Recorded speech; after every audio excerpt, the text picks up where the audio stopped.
Wrangler of the two of us. He has to lead us around and be like, come on, come. Do you see his spikes? They're orange. Yes, they are. Quite nifty. And yours has big, gnarly horns. What are you crying about? No, his are orange. No, I get that he has the like spikes around his back and stuff that are orange and everything, but you got big, gnarly horns on the freaking head of the Rancor you got. Pretty cool. No, his are orange. Did you want what? You wanted orange? An orange spiked Rancor? Would that have made you feel a little better? No.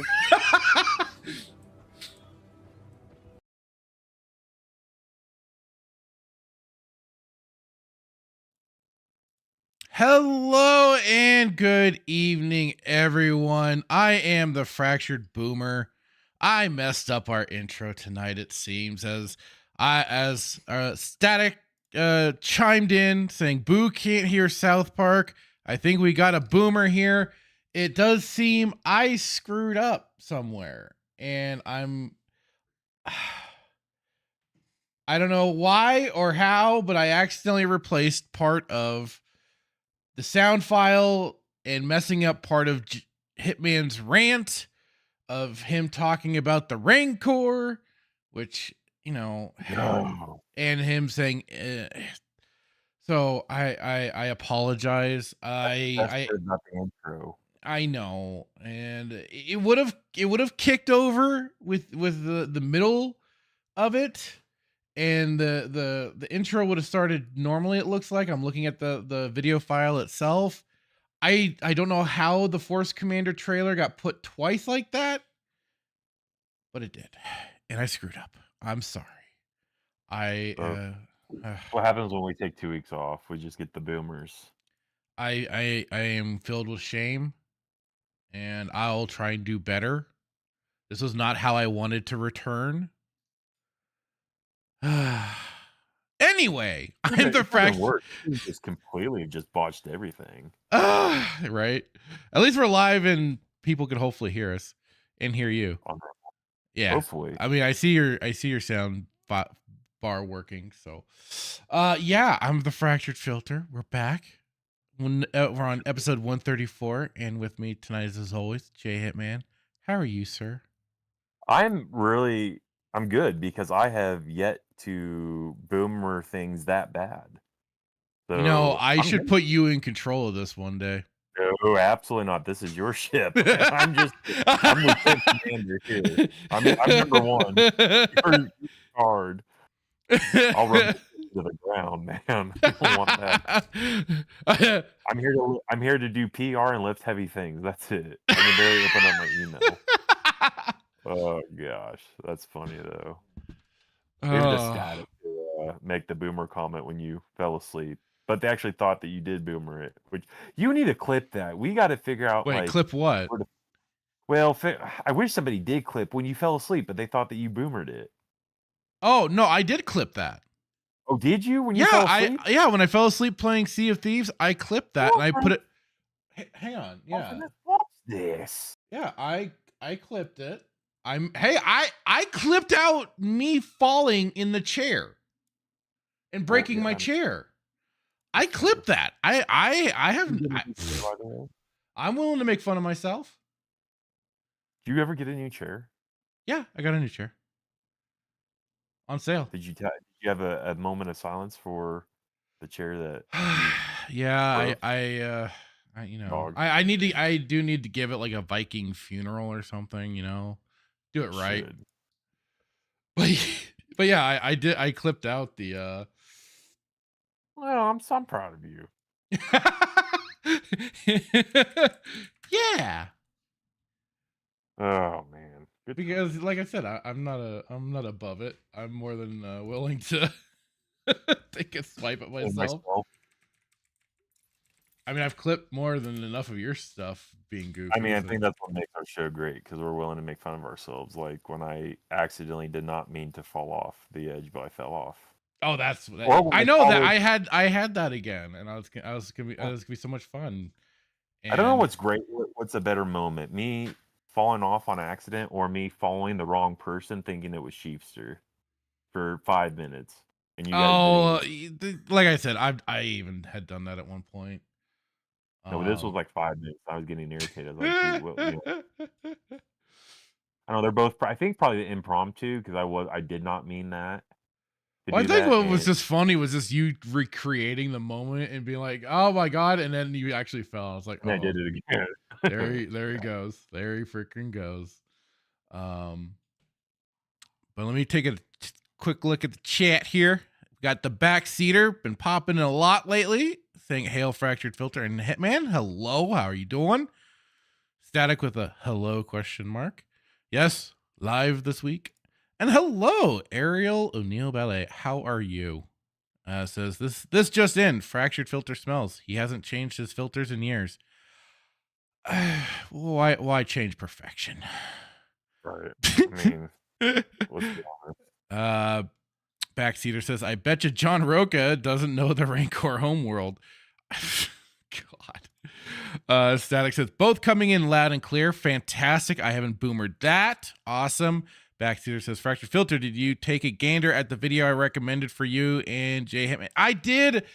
I don't know. Like, I'll have to maybe look more deeply at it, but like, it just kind of was, at least in the intro, it did not grab me. It just kind of was already kind of coming off like, oh, the the chuds are mad at the female characters and stuff like that because it was already going off of Ahsoka. And I was like, bro, there's more wrong with and it just seemed very, oh god, a lot, either things taken out of context or just going for certainly framing things with a certain narrative.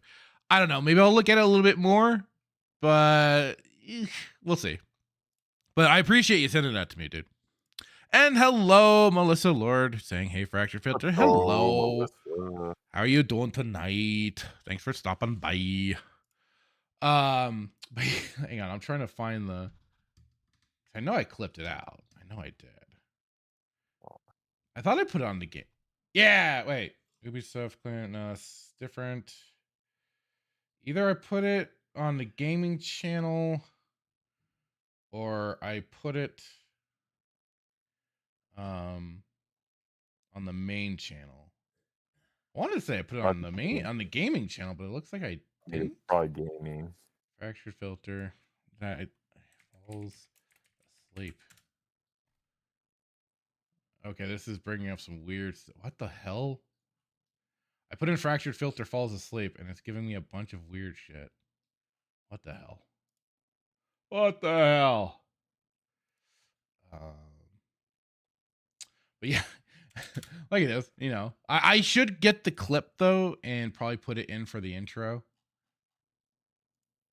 Instead of, besides just me admitting that that Dave Filoni and Kathleen Kennedy are the best. Now that's gonna get clipped. Because according to everybody, she is. Oh, from a certain point of view. But yes, and any day now she is fired. Last I heard, she left Lucasfilm Friday. Did she really? Did I miss this? No, I was making a joke about her just basically leaving for the weekend. Oh, I think I think Dermy should take over Lucasfilm. Oh, good lord, no! Why? What? You don't think so? Have you even seen any content related to Dermy at all, other than just hearing us talk about him? Yeah, no, just talking about him. No. I mean, unless you want it to burn down faster, maybe. But I mean, it's already gone. Let's be honest, it's already. No. You're telling me he can do can he do any worse? He doesn't know shit to trade about Star Wars. I would not put him in charge of it. Hell, I wouldn't even put him in charge of lawn care, for God's sakes. But the boys found some decent information at times when it's come to, like, you know, apparently he's really deep dived with the Assassin's Creed bullshit. So he has. You're telling me he couldn't do a better job than Kathleen? You're telling me Dermy couldn't?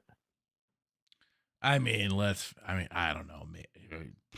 Yeah. I don't want to inflate that boy's ego. So. Beatty, what is this? Scott Beatty? What's his name? Beatty? I don't know. They were just talking about him. Beatty, some Beatty character who wrote some stuff. I don't know. I'm not well versed in it. Oh, I don't know. I don't know. Gonna be Fahy. Well, shit, I might have to find it for next time because I am not locating this clip at all. I could have sworn I did. I was sure I did. Now this is gonna bug the shit out of me. Gotta find it. I was pretty sure I did. You found the clip? No, that's what's bugging me. No.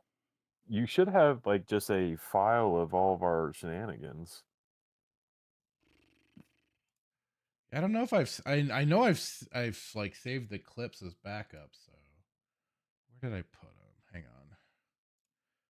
I don't know why we're wasting time with this, but we are. That's fine. That's what we do. True enough. Self-owns.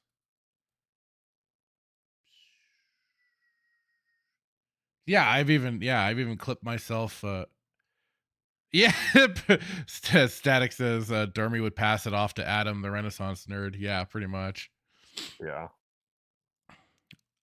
Black Till Black Pill Timon, Meteor Advocate. Hello, sir. Saying, hey, the Fractured Filter and Hitman. How are you, sir? Hope you're doing well. Backseater is asking, who's Dermy? You don't want to know. You're better off not knowing. The new CEO of Lucasfilm. Lord have mercy. No, he is Dermy Wormy. He's another YouTuber. He definitely goes more on, he does go a little bit heavy in some of the drama stuff, but he's very pop culture centric, gaming and stuff like that. Very odd individual. And even after my first on stream with him with on Static for the weekend pregame, when he first had him on, I was trying to be nice and cordial to him, and he told me not to, and to abuse him. I was like, okay.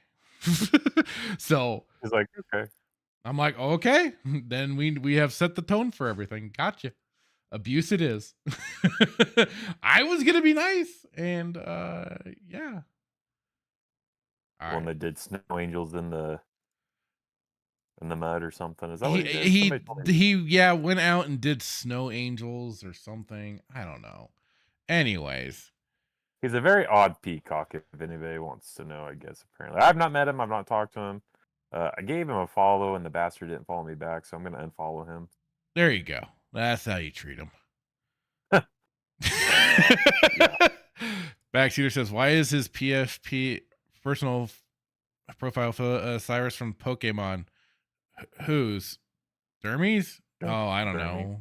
No, his is like an AI picture or something. Like he got Grok or something to do an AI Ghibli picture of himself, and it turned him into like an Asian man for some reason. And now he's like, and then he saved it, and he's like, or do you mean on his channel? I don't know. I don't know if you meant it on X or on YouTube. If it's on YouTube, I don't know. I don't know what that. I didn't know who that character is. I don't know. He Timon. He is a poor boogie. Oh no. Oh, he might someday be on that path, but today, you know what? He's actually on that path. Never mind. Duke Devil, how's it going, sir? Hope you're doing well.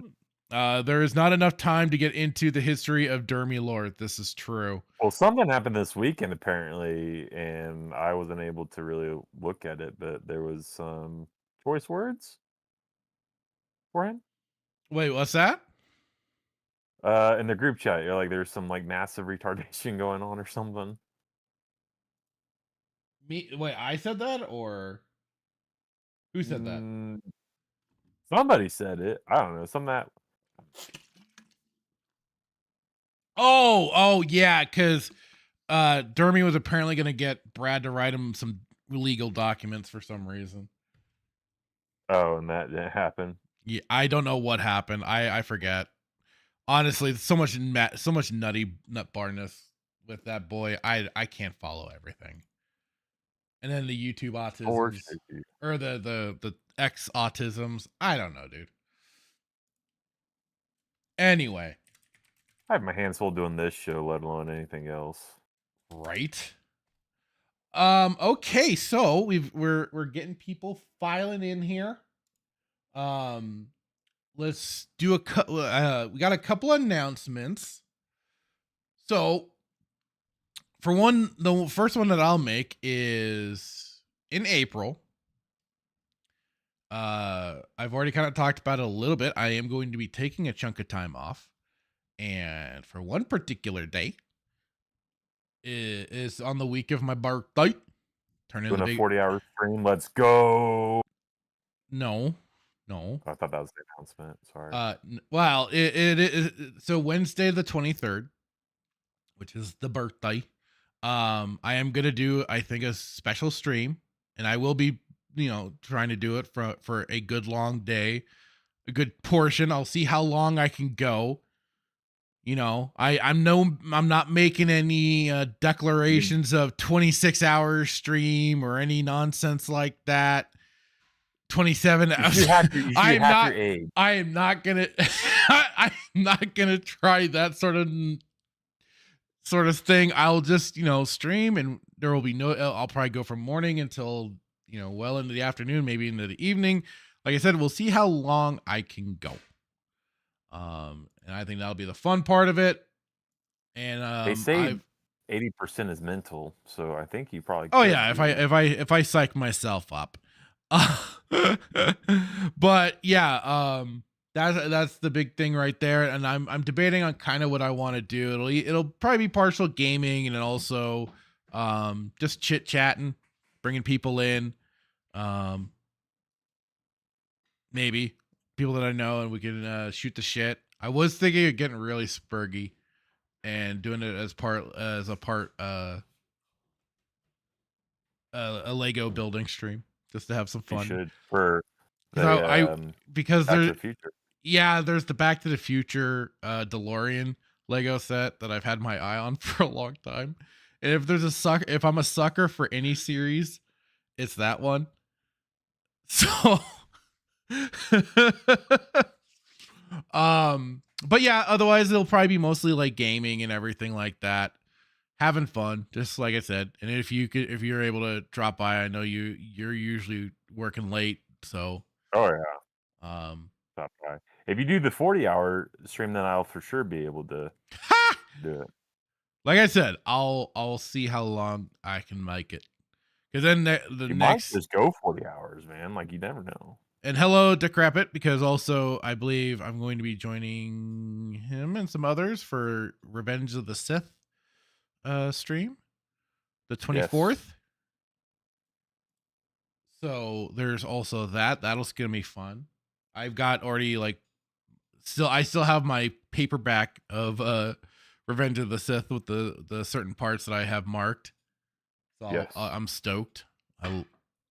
But yeah, that's the first biggers right there. And let's see, the backseater said Cyrus is the boss of Team Galactic from Diamond, Pearl, and Platinum. See, I after first gen Pokemon, red, blue, and yellow, green I don't think really hit the States until much later. But yeah, after that I lost track. So like Diamond, Pearl, and all this nonsense, I completely fell out of it. Like I remember trying to check out some of them in between. I just never got into them like I did the originals. So I have no idea. And Backseater then says, "Go Filter, it's your birthday. We're gonna party like it's your birthday. We're gonna sip Bacardi like it's your birthday." Well, you can sip all the Bacardi you want, sir.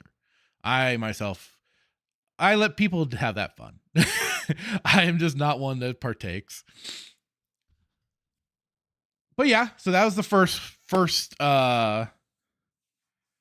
that's right. Decrepit. April 24th, Unlimited Tirade, episode 8. Revenge of the Sith anniversary special. Let's go. Looking forward to it. Especially talking Revenge of the Sith. But the book, the movie, definitely fantastic. Amazing stuff. I just wish there would be, and I hate putting this out there, but having like a special edition of the audiobook that has, like, maybe they could do like what they did with the Thrawn trilogy, like the first one they remastered. Maybe they could do that with the Revenge of the Sith, except then just put in the music. Didn't Matthew Stover bend the knee though? I don't know. I'm just saying though, the audiobook, for the audiobook, to put in the music from Revenge of the Sith, because that's the one thing that's missing from the audiobook is the music from. No, they didn't, because it came out at like around either before. I think it came out before, so they didn't put the music in.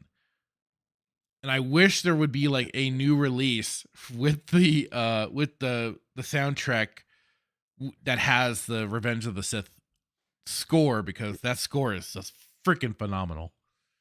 I mean, yeah. So quintessential.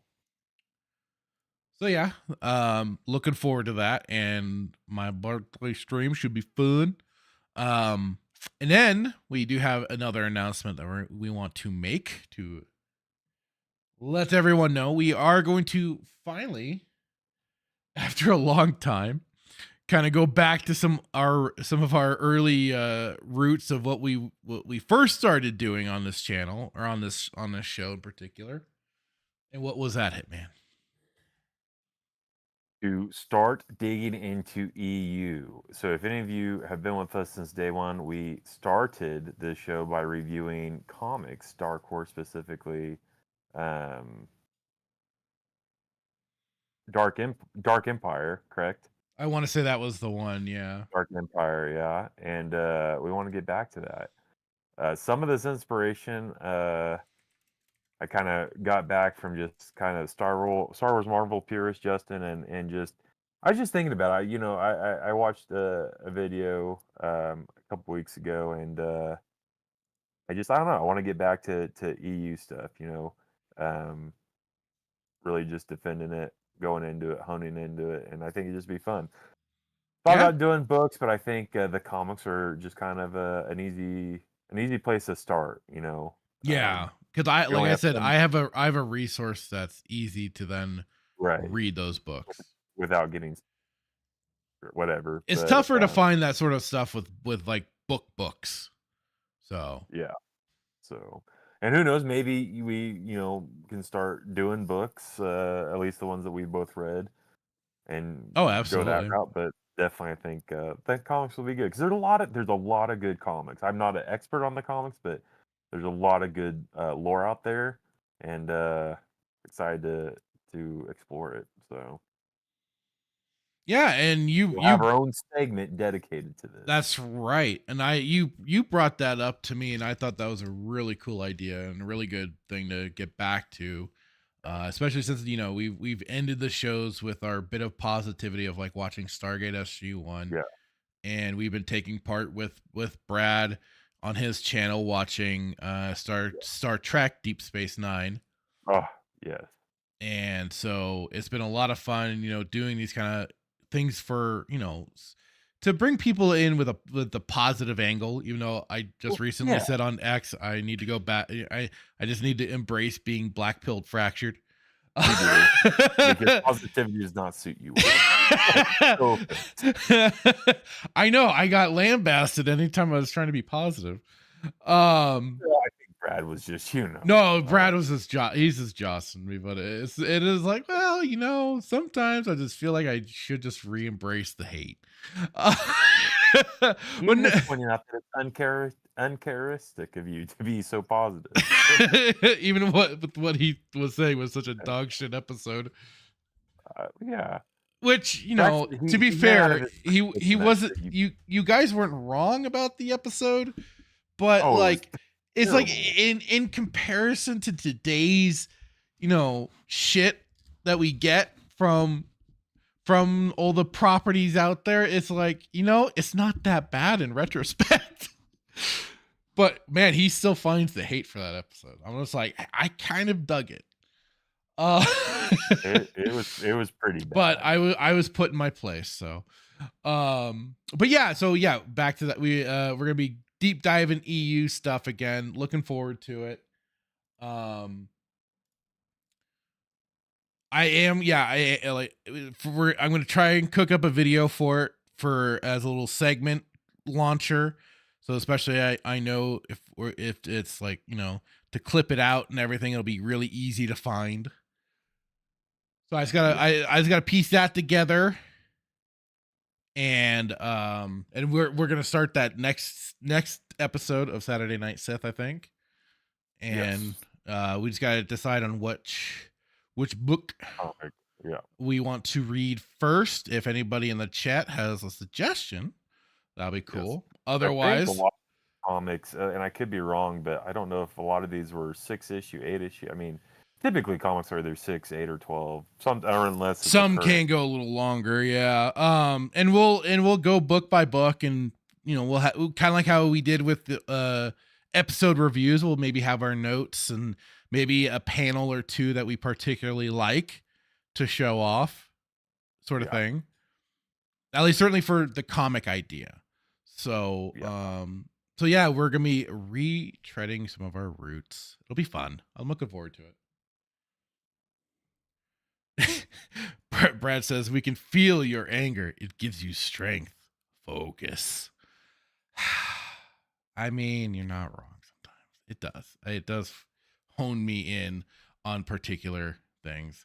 So, yeah. Black pilled fractured it is. I even thought of even changing to Kyle Katarn here. Like, maybe I should just go full Darth Bane. I don't know why you didn't. I don't know why. I thought about it. I was like, I'll play around with that idea. But I should. Decrepit says truce at Bakura starts you off literally after Death Star 2 blew up. Oh, that's the book though, right? And I mean, I think I've listened to the audiobook, but it's abridged. That's the problem. That's the problem with the books is that I can only really absorb them as audiobooks. I have such a terrible time reading. Sorry, what was that, Hitman? I said which one? Truce at Bakura. Yeah. Okay. That's a pretty. I've heard good things about that one.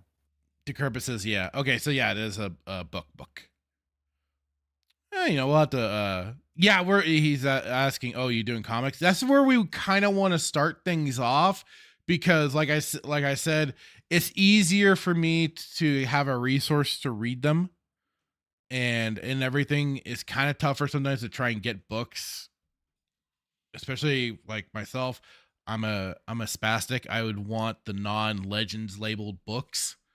So, well, unless I'm making notes in it, but. Well, the other thing is, the other thing I want to point out is they're not all unabridged, which sucks. Like, and then the audiobooks is the problem in that, they're not all unabridged. Some of them are abridged. Only recently did Dark Lord Rise of Darth Vader get put on Audible as unabridged, which I was like, oh shit. And I used I just bought it. I used one of my tokens for it that I had, apparently. I was like, oh shit, I have one of these. Oh, let's go. I've started listening to it and I've really liked it so far. It's amazing. It's I just like, bought it holy crap. Week.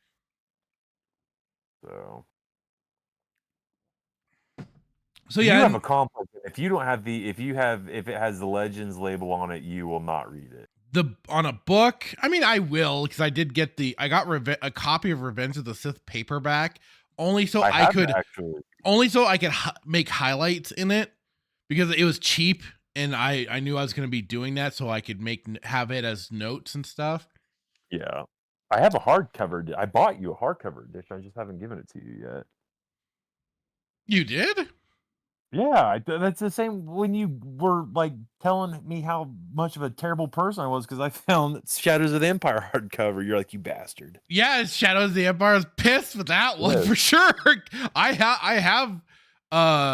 I have the prequel trilogy in hardcover. I got all of them. Yeah. But yeah, Shadows of the Empire was the one I was pissed about. Like, how did you find that? And you did ask me. I don't know. It was just luck of the draw. I saw. I was like, it's mine. I was like, that's mine. That was before I even had purchased it. I was like, that's mine. Get away. That was an excellent find because even in the pictures that you showed, it looked like it was in great condition. So it was in very good condition. Yeah, and it was a steal. Sometimes I don't think that people knew what they had. That's always the thing with these used bookstores, right?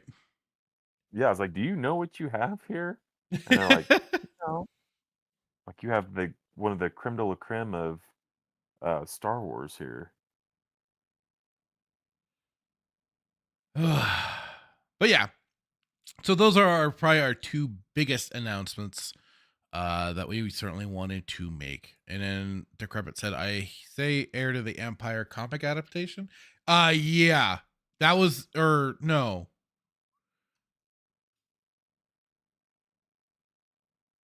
No, I mean, I've read that. It's just kind of slightly, they changed a few things in the comic adaptation. But no, I was saying with the Heir to the Empire, they did oh, you say okay. Yeah, we can maybe check that one out. What do you say, Hitman? Heir to the Empire comic book adaptation? We do that. Sounds good then. We got our first one. There we go. I mean, it better be better than Ahsoka. That's all I'm saying. Oh, good Lord. Of course it is. It's basically, going off of the first book. Just with some changes because it's the comic. All right. Let's start off with some pain, shall we? Is this trailer? Yeah. Let's pull the Band-Aid. I was hoping you were going to do it. Okay. All right, here we go. Since we missed it, when was this posted? 5 days ago. Oh, okay, cool. So we're not totally behind. Just a little bit. Just a little bit. Okay. Here we go. Andor official trailer for the final season. And this is the kicker, is like streaming April 22nd. The day, I'm like, it's really, I'm gonna be having time off. I'm like, do I want to waste my time watching the first episode or two, whatever they're putting out, on my time off? I doubt that this will honestly be the final season. No, it's supposed to be this. Which was funny because, this was this series was originally supposed to run 4 or 5 seasons was their original plan. Yeah, so I don't believe this will be their last season. Something in me is telling me that they're going to continue it, but I could be wrong. All right. Before. Let's get this over with. I came with you to be part. I forgot to share it. Hang on. You always forget to share stuff with me. I'm sorry. There we go. You forget who I am. I'm rewinding it so you don't miss anything. Do you have it in Discord now? Oh, you did share it. Oh, hold on. Let me pull it up here. Well, I did forget at first. Really quick. Backseater is all on board, so sign me up for that. And then hello, Star Wars Marvel purist. Let's go. Saying the Saturday Night Sith has returned. We are back, baby. We are back. Backseater, the revolution starts now. Marvel purist is also revolution starts now. Static saying fractured is stingy. I am not. I am just forgetful. There's a difference, sir. All right, you ready for this? Yes. All right, here we go. I came with you to be part of something.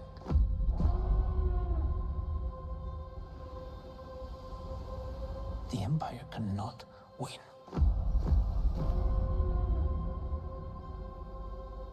It's a different kind of mission.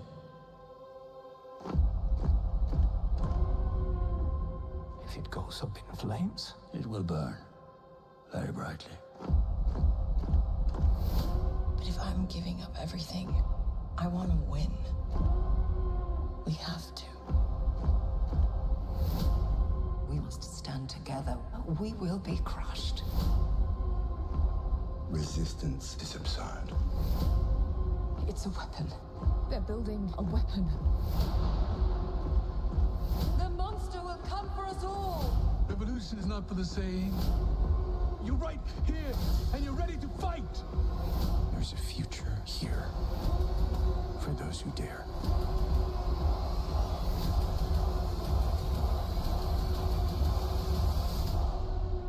Welcome to the rebellion.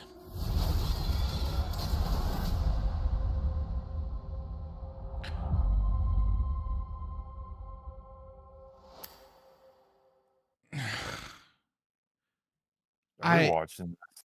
I'm not. Other than reacting to this trailer, which I had not I'm just trying to because I checked out some of the Tales of the Jedi crap, and some of this spot here, with this whole bit, is almost making me think of the one of the Ahsoka stories. So are they gonna connect her to this too somehow? Probably. Or have they already? Oh, you gotta be shitting me. Because then some freaking Inquisitor, I think, attacked and burns the place, burns the little camp. But it looks familiar to it, but dude, I just can't understand why anybody would be hyped up for this. Because I forget who it was, but I think somebody on X was pointing this out on how they've already even in Revenge of the Sith, they were already putting the plate in place here. So it's just asinine that that's like then what they're inserting, like even in like Rogue One and crap. What's my? I just because, and then on top of it, like so many of the like the Rebel Alliance also just started earlier. For some, like this had been going on, and that was why the whole big thing with them getting the Emperor and the Senate and everything. Where's Bail Organa? You know, he is strikingly missing again, isn't he? Yeah. Bail seems to be a bit MIA again. I mean, naturally, right? Why is he gone? Where's he at? Yeah, because all I saw was some of we saw Ander. We got old Saw Gerrera. We saw Luthen. Somehow he was not killed by the Empire for hoarding all of the shit that he was hoarding. All the Sith all the Sith antiquities and Jedi antiquities and what have you. He hasn't been caught. Mon Mothma, I think, is still selling off her daughter, it seems. Where's the 8 million credits? Yeah, I believe that's what this all is right here. The wedding for no, I think this is the wedding with her daughter. Or something, or some other weird hippy dippy ceremonies going on here. I don't know. We need the credits. And where's his sister? Huh? Oh, his sister. Where's his sister? I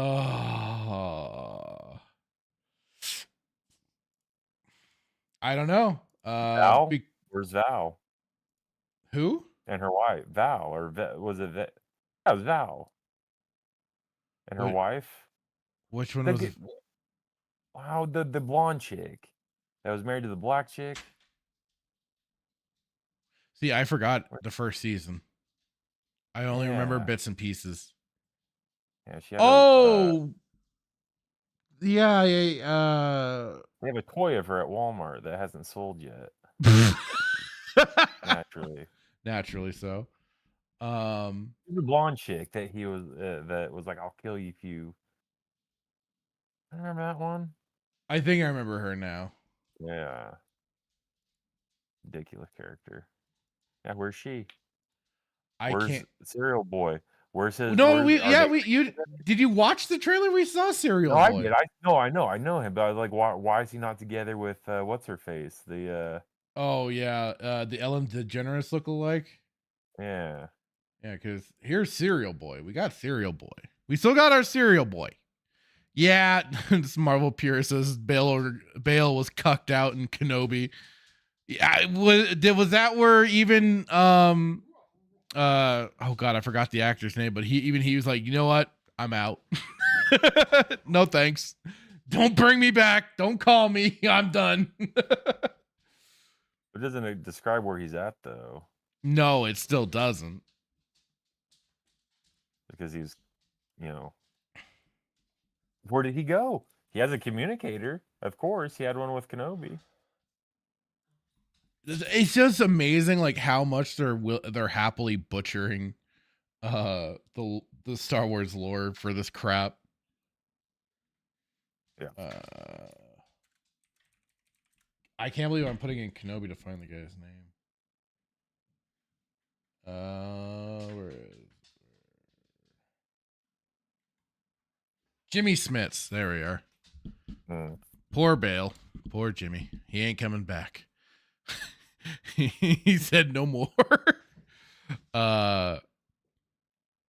Backseater said, or we will be crushed. Foreshadowing is a literary device. Marvel Purist said, Sunday night, OG Star Wars having a listen party for Dark Dark Force Rebel Agent audio novella 2 of 3. The Real Rise of the Rebellion, $1.99 lowest membership. I would highly recommend for those who don't know the actual Kyle Katarn and Jan Orr's lore. That's right. Great audiobooks too, or novellas, as Marvel Purist pointed out. I listened to them before we dissected and went into Star Wars theories week sauce freaking lore video, and I even clipped wasn't that bad. And I even clipped it out onto this channel. So if anybody wants to see that too, you can. But yeah, absolutely, that too. It's great. It's well produced, well acted. For the bad. Dark Force Rebel. What's that? I said his guitar video wasn't that bad. Bruh. He was missing key points. It could have been worse. Are you suddenly a theory defender? No, I'm just saying it wasn't that bad. I thought you enjoyed it. Oh, now who's playing the mind games here? What? What do you mean? Hey. Do you want somebody to join you in the Bajoran hate on Sunday? Or not? At least somebody will. I thought Adam did for a minute, and then he's like, no. He's just mad because I think Kira's absolutely just needs to go. Anyway. Anyways. But anyways, this thing, I don't have much to say on it, I guess, is the problem too. It's like, I mean, unless you got more to add, because all I could say is just how it is just further butchering the original canon, what was pre-established with, I can't even dollar store versions of Kyle, and they haven't even they aren't introducing the Jyn Erso yet, because she wasn't relevant until Rogue One. Right. With the rebellion. I rebel. God fucking damn it. But it wasn't very relevant, but it depends on who you ask though too. Yeah, all from a certain point of view, right? I mean, there are people who I've argued with, like, no, he actually did. They are the ones who sold the plans. Like, are you kidding me? I guess in a world between world type conversation, they probably did. That's basically what is done with the Star Wars universe at this point. It's all world between worlds. Yeah. But yeah, and I'm guessing here we've got Alan Tudyk's KS50 or whatever the hell the droid was called. Oh, KT something. KSO, KS4, no, whatever it was. I don't know. K2SO. Okay, I had to go to the IMDb page for it, especially since it looks like the droid is smacking a stormtrooper, or at least an Imperial guard of some kind. So that's why I can only guess it's that version of the droid. Yeah. But yeah, what was the droid's name? I just said it. K2SO. Okay. That was something else. Maybe he had some other name for him in the movie, but I don't remember it. Maybe. Probably.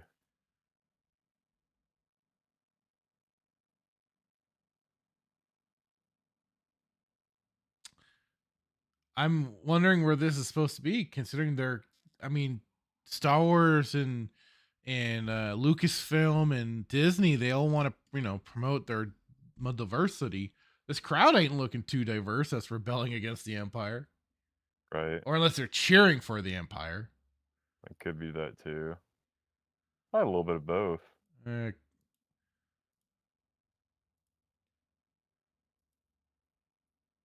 Yeah, and welcome to the rebellion. Like I said, I don't foresee myself watching this. I don't have a strong intention on watching it, unless maybe I really want to torture myself. But I will want us to watch it, or Static will want us to watch it. I I have no intention of watching this personally. Just saying. Yes, unless somebody like ropes us into the idea of it. I would. Static did it last time. Oh, with Acolyte. Yeah. Yeah, the cringe didn't come till later with that bullshit. Yeah, I did. I, however, was like, I can't do it. Sorry. Well, I already tapped out on like for Daredevil. There's originally like a morbid curiosity to watch beyond the 2 episodes, but I just couldn't be bothered to care. Yeah. So, and just like this, I mean, I just, I had a medical excuse. I had a doctor's note. The problem is too with the Andor is that you already know where it ends. He gets nuked. Okay, why do I care? Like, what's the point of having a show? I mean, I know like there are instances where they go back to the past but I mean that's like what a lot of people have problems with when it comes to prequels is that effectively where it leads. Right. That there's a certain inevitability that's like, okay, well, yeah, they're gonna die, or something like that, or they only have like a certain lifespan, but like at least some stories can be interesting, and Andor just is freaking boring. That's like the biggest overall thing was the season 1 was freaking boring, and I don't care what anyone else says about it. It was boring, and most importantly, it was character destroying. I mean, leaving out important character on top of it. This is the problem when you get normies involved with some of this shit too. They aren't actually looking at it with the bigger picture in mind. They're only, right. I mean, I guess fair is fair. They're going at it with a story perspective, but come on, man. Even then, you gotta see the problems. Like we were calling out a lot of the problems within the first episode of how goofy it was. Like he was trying to find his sister for like the first, X amount of. And then that vanishes so freaking quick. That essentially, Backseater says, I will never understand how people like Mahler and Critical Drinker enjoy this show. I don't either. And I tried to listen to Mahler and them talk about the I think like either the first episode or whatever, but I just was screaming in my head like just how freaking wrong they were to even give any praise to the show. I'm just like, what the fuck is wrong? How am I crazy here? But yes, I mean, yes, I am a bit, but I just don't understand how you don't like. I'm seeing problems here.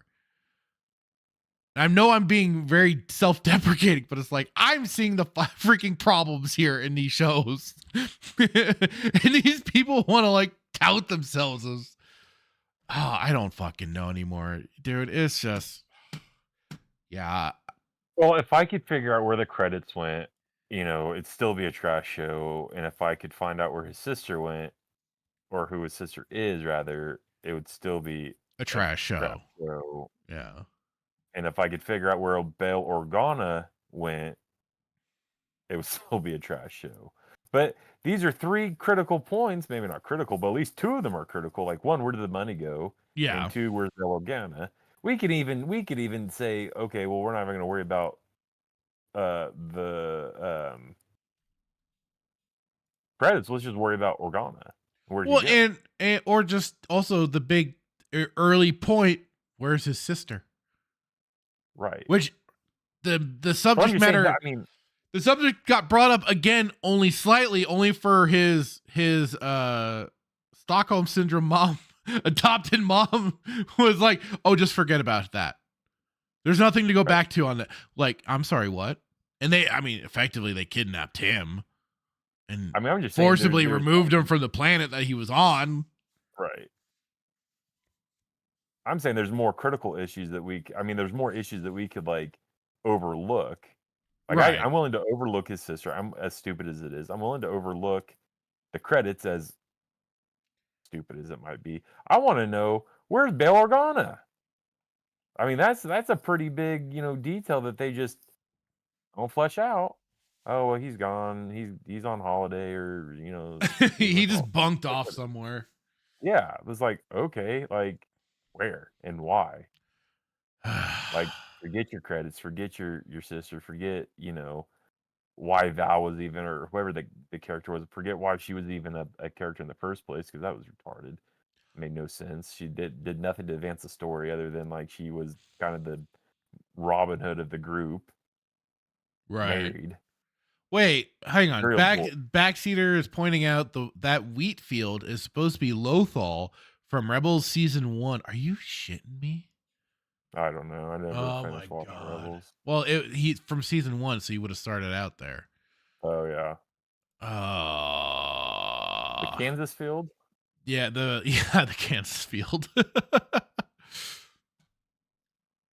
Well, I mean, Filoni is the head of creative, right? So it only makes sense. And then Backseater says, or as I like to call that planet, Fillerville, bro, for real. Yeah, and also where's Garmbel Iblis? Dude, they're missing so many. But so they'll have Bale go bunk out somewhere, but they'll be sure to put Saul Guerrero in it. Right. Well, these are the characters that are more important, and I can only imagine how they're gonna make poor Mon Mothma look even more retarded than she did in season 1. It's also tiresome, man. It's just also tiresome. The only reason why I'm excited for this show is to see if what was the husband's name? Oh, God, why did I forget What was his name? What was his name? God dang it, I forgot. What is it? I don't know. He's your favorite character. Why don't you remember I'm this? aware. Garrett G something. I don't know.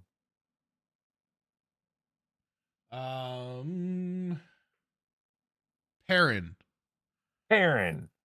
Yes. Love Perrin. The man's responsible for this. Must everything be boring and sad? Why must everything be so boring and sad? Yes. I forget you can't see it because I can't share in Discord so easily for you to. So that's why must everything be sad and boring? Like this show. Speaking of things that are further to be sad and boring. So this article here,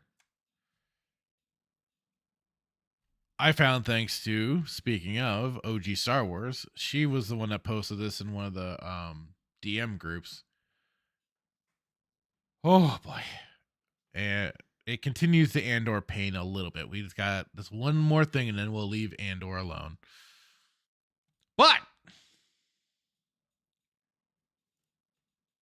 oh, I didn't know if you could still see that. Yeah. Okay. But yes, Andor showrunner hopes that Disney Plus show's success helps convince Lucasfilm to sign off on either a Star Wars horror movie or sitcom. I believe they kind of already tried the sitcom approach with freaking the Star Wars holiday special. It didn't work out, folks. I mean, that wasn't that bad though. No, comparatively speaking, I'll still rewatch the holiday special and enjoy it.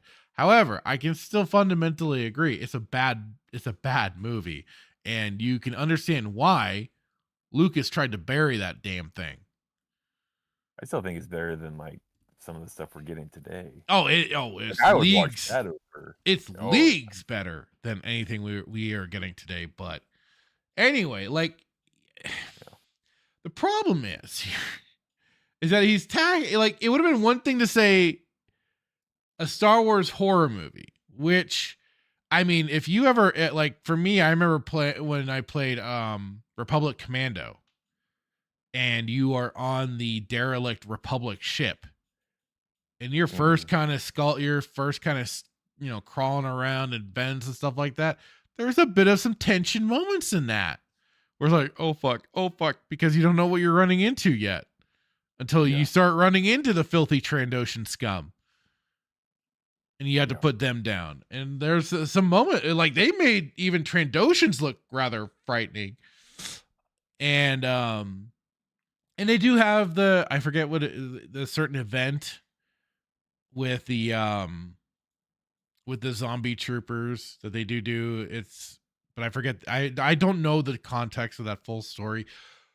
But like it is, even then you could do some interesting stuff with the likes of even like the Night Sisters going to Dathomir, which I think was kind of where they did the zombie trooper stuff. I could be wrong.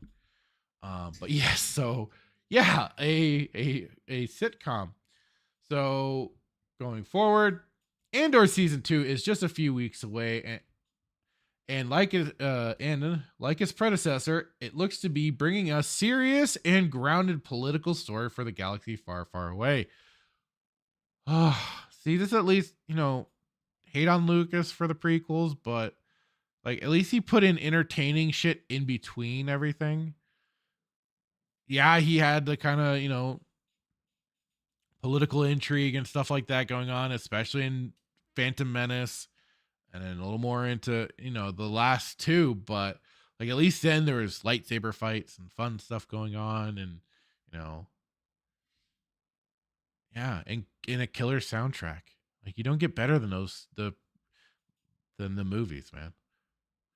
Anyway, Star Wars has traditionally been reluctant to play around with genres as much as its Disney stablemate Marvel, but Andor creator Tony Gilroy believes there's room to try new things.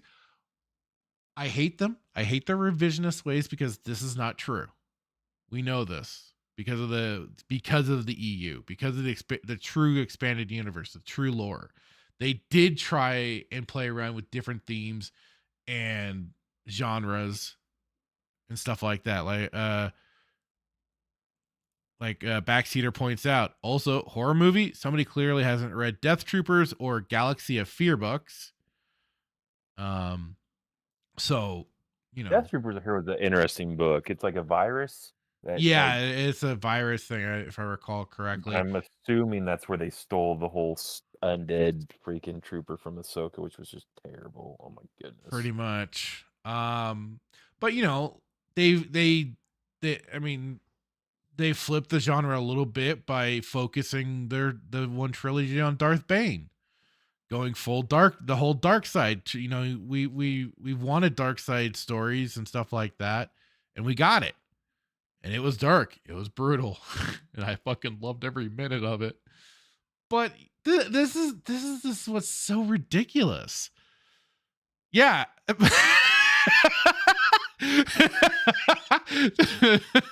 Decrepit says that level in Republic Commando made me legit racist against Trandoshans. Hey, those filthy scalies had it coming, man. Slaver scum. Oh god. But yeah, come on, trying new things, that's a load of horse shit. But continuing on, quote, I think we've made our lane with Andor, and Skeleton Crew was trying to do their own too. I still have not watched that. He says in the new issue of SFX magazine, which features Black Mirror season 7 on the cover, and it hits stands. Further quote, the hope is that you can do anything. We're going to open up some canonical things and concepts in Andor that maybe will get people excited to do other things, he continues. I always fantasized that the show would break new ground, that someone would be able to make a 3-camera sitcom. Oh, are you going to mention a laugh track too? Are we going to get the laugh track in Star Wars, or a horror movie? Isn't this the same guy that said he didn't like Star Wars anyways? Didn't we cover that before? I mean, yeah. But it was like a Freudian, like, oh, I didn't mean to say that, and then he tried to backpedal it a little bit. Yeah. Hey, Shaka Zulu, how's it going, dude? The old Freudian slip. The old Freudian slip. But it's like, okay, so are you just trying to throw out some ideas to help crush this bitch? I mean, I'm not necessarily against that idea. Absolutely, destroy Disney Star Wars by all means. But come on, dude. Really, this is freaking stupid. Further, I think the first thing I said to Kathleen Kennedy, when she said they wanted to open a line was, could you do a courtroom drama? And why not? We've worked really hard on Andor to make our lane, and it's up to other people now to find other way to do it. What are you talking, like freaking Boston Legal or fucking Night Court?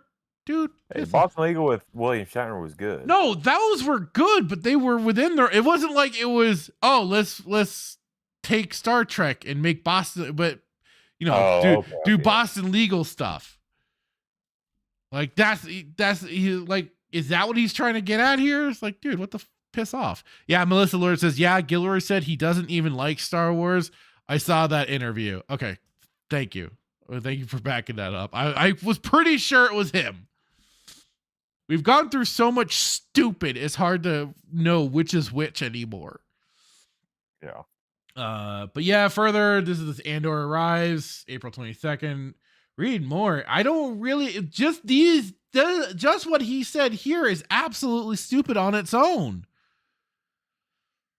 Like, I understand trying different genres, but not a fucking sitcom. That, dude, no. Like, there's supposed to be, sitcom is definitely like the lowest of low end in terms of like, you aren't, and if you're trying to go for rich storytelling, a sitcom is not the place to do it. I mean, shit, they can barely do it with the 8 episodes they're given on freaking, on Disney Plus or whatever. Like, what is the maximum we've gotten out of them? 10 episodes maybe for one of their shows? Yeah. Like, just, if that. I'm just at a loss at this point. It's just why. Almost that I mean, we've all been saying it for so long, and it is true that Star Wars just needs to go the hell away for a long time now. It needs to be buried. But that's the sad point on it as well, is that it won't go away. It needs to, but it won't. No. No matter how much we're like, please, for the love of God, piss off. Yeah. Like, and Backseater pointed out they've already done the genre in books. You are ignoring that entirely. That that this has already been done, and we've talked about it a billion times over. That they've already, from the word go, they've had all the blueprints to do things properly. Instead, oh, we don't have a bunch of comic books. We don't have a bunch of books to go off of, said Kathleen Kennedy, the dumbest see you next Tuesday in the universe. Like, I can't, and they could have been having different genres already and just better storytelling and all the things that were so good about the proper EU. I think what just gets me even more is just that, just the revisionist history stuff that they're doing, and so blatantly so. And then it's like, if we call it out, we're seen as the crazy people. Oh yeah. And it's just, but they're trying to change history. Oh no, they're not. They're just talking about, it's like, I don't care if they're talking about their Disney side. I mean, because last I knew, there wasn't a big separation for some people. Some of us do, yes. I say there's a separation to two, but they want to. But you still have to acknowledge what came before. Right. You can't just pick. So you just can't pick and choose what you want. I guess you can, but that's not. I mean, they are. It is essentially the freaking thing of I reject your reality and I substitute my own. That is effectively what they've been doing. What so many things have been doing to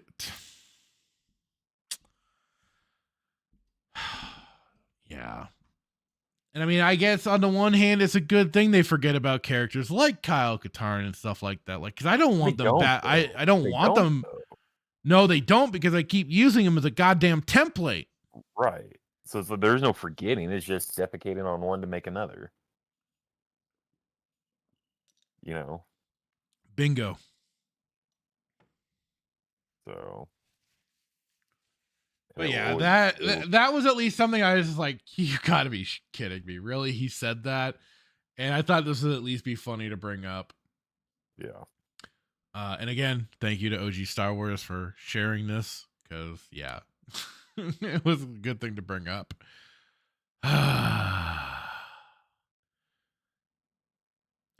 His backseater says Star Wars courtroom drama. Wow, Gilroy got his finger on the pulse of the audience. Exactly. Because that's exactly what we all wanted, right? I mean, there were people critical of the prequel trilogy because of the Senate hearing and stuff like that. Like everybody wanted more of what went on in like A New Hope and stuff, and I can understand that to an extent. At the same time, it was Lucas though trying to flesh out more of the galaxy far, far away. And like I said, he at least sprinkled things in that made it still very, very fun and entertaining. So, or tried to at least. Or at least, well, there wasn't even trying. No, he did. Yeah. I can say he tried, because he succeeded in a lot of it. Melissa Lord even Space the holiday, Star Wars Holiday, I still think was great. It was very experimental. Let's say that. Melissa Lord says, Spaceballs, the sitcom. If only Mel Brooks had thought of that. Didn't they actually do it? Try to do a show? Oh, surprised they haven't. Black Pill Timon, hiatus. Yeah, something like that. Backseater says the most episodes they've ever given a show is Andor season 1 at 12. Okay. I wasn't sure which it was. I wasn't sure if it would have been Andor or Mandalorian. For some reason, I originally thought a Mandalorian might have gotten more episodes. Black Pill Timon says the Senate is not the problem of episode 1. No, because there is no problems with episode 1. If Dan Blackroyd happens to be in the chat, there's nothing wrong with it. It's the best one ever. It's the only one ever.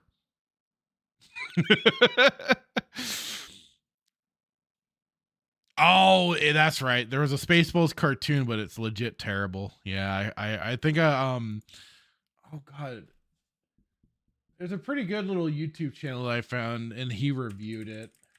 He's like also like a big fan of John Candy and stuff. But he did like a review of that Spaceballs cartoon, and it looked awful.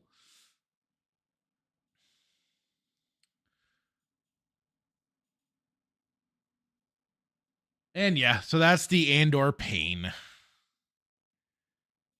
So when are we starting it? What's that? When are we starting it? We're not. Oh, okay. Unless you want to watch it on April 2nd. Probably not. Or April 22nd. Sorry, 22nd. I guess if it came out April 1st, I'd be like, no, just kidding. Duke Devil says the photo makes it look like Andor is wearing a DS9 uniform. Oh, don't give him that kind of props.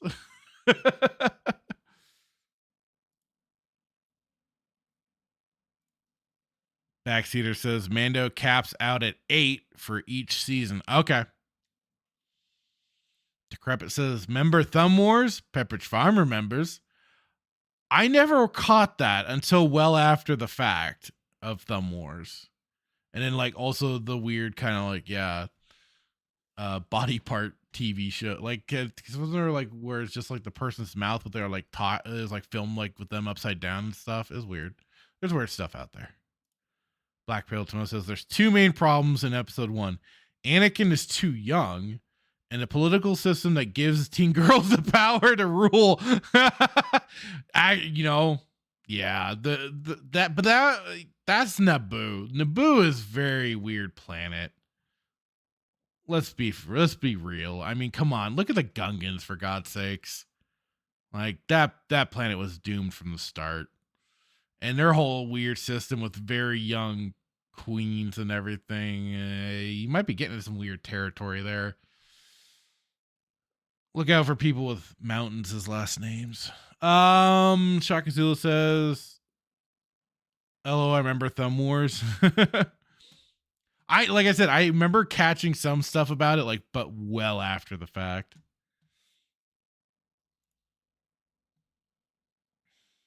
Okay. Well, sir, did you have anything you want to particularly jump into really quick, or should I like the Phantom Menace. I don't know why everybody was so.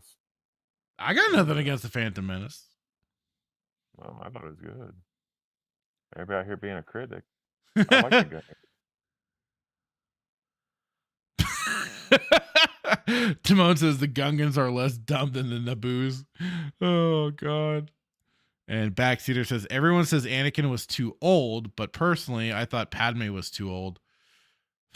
Well, actress wise, yes. The novelization really kind of clears things up, just because you know how young she's supposed to be, and the bit of the difference between the two. But it's kind of funny because in the context of the book, like, Anakin seems I don't know if aggressive is the right word, but he is like really like, we're gonna get married and this is gonna be a thing, to Padme. Like, he is as hardcore into he's not letting up. Star Wars Marvel Appear says Phantom Menace S tier, so is Attack of the Clones though.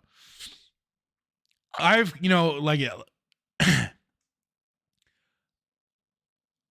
won't ever say I never had problems with the movies early on. Revenge of the Sith was always the one I liked the most.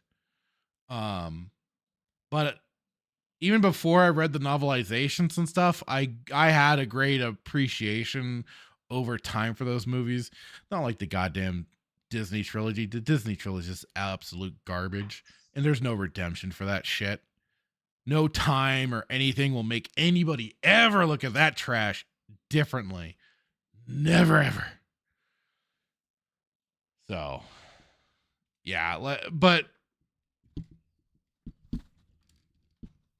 yeah, I've been, and like I've said it before. I remember when we did, when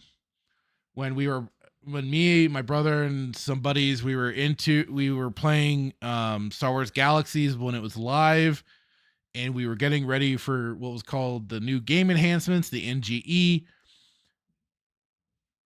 We did a whole Star Wars marathon. We watched the prequels all the way into the original trilogy. And that was how we were trying to usher in that big update and change to the game. And that was the thing. Like, even though I kind of had some problems with those prequels, I would still happily include them as part of my trilogy watch, or part of the whole, the whole Star Wars watch altogether. So, and I wish I had known of the Tartakovsky at the time, because I never really got into that series until later, and learned and understood its greatness. I never really watched it when it was first out. The art style didn't quite grab me. I was just kind of like, and passed on it. I wished I hadn't. I learned a lesson. Backseater says, I definitely think they should have gotten a new younger actress for Padme and saved Natalie Portman for Attack of the Clones and Revenge of the Sith. That would have probably worked out better. Yeah. Timon says Padme, a teen, was elected. Jesus, just make her a princess. I don't disagree with you, Timon. I don't. Like I said, Naboo is fucked. Melissa Lord says, the thing the sequels will be reevaluated like Halloween 3, where everyone hated it back then, but time has been good to it, and now everyone loves it. Oh, they think, yeah. Oh, sorry. They think the sequels will be reevaluated. No. That's what, yeah, and that's what, nobody's gonna reevaluate that shit. Those will, yeah, Backseater, they'll still, like Backseater says, they'll still be low. Oh, 100%. And no lie, I mean, I'll prove everybody wrong based off one scene.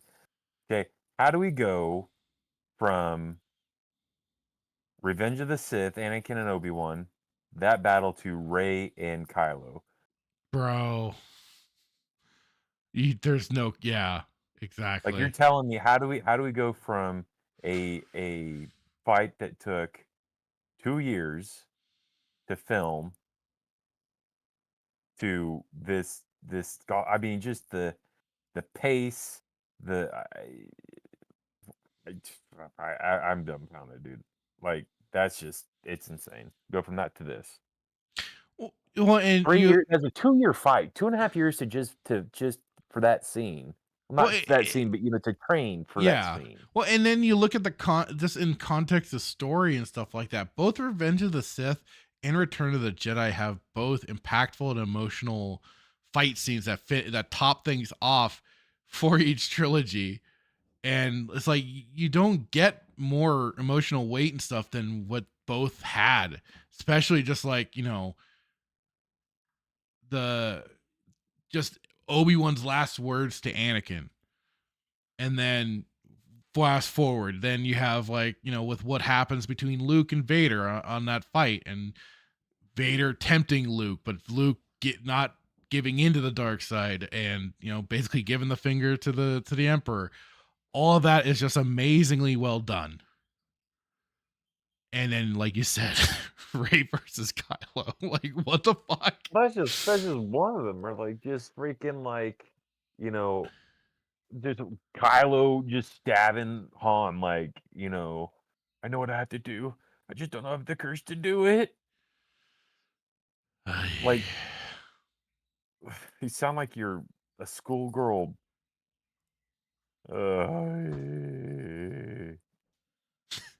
He literally said, "I was like, I know what I have to do. I just don't know if I have the courage to do it. Help me, Dad."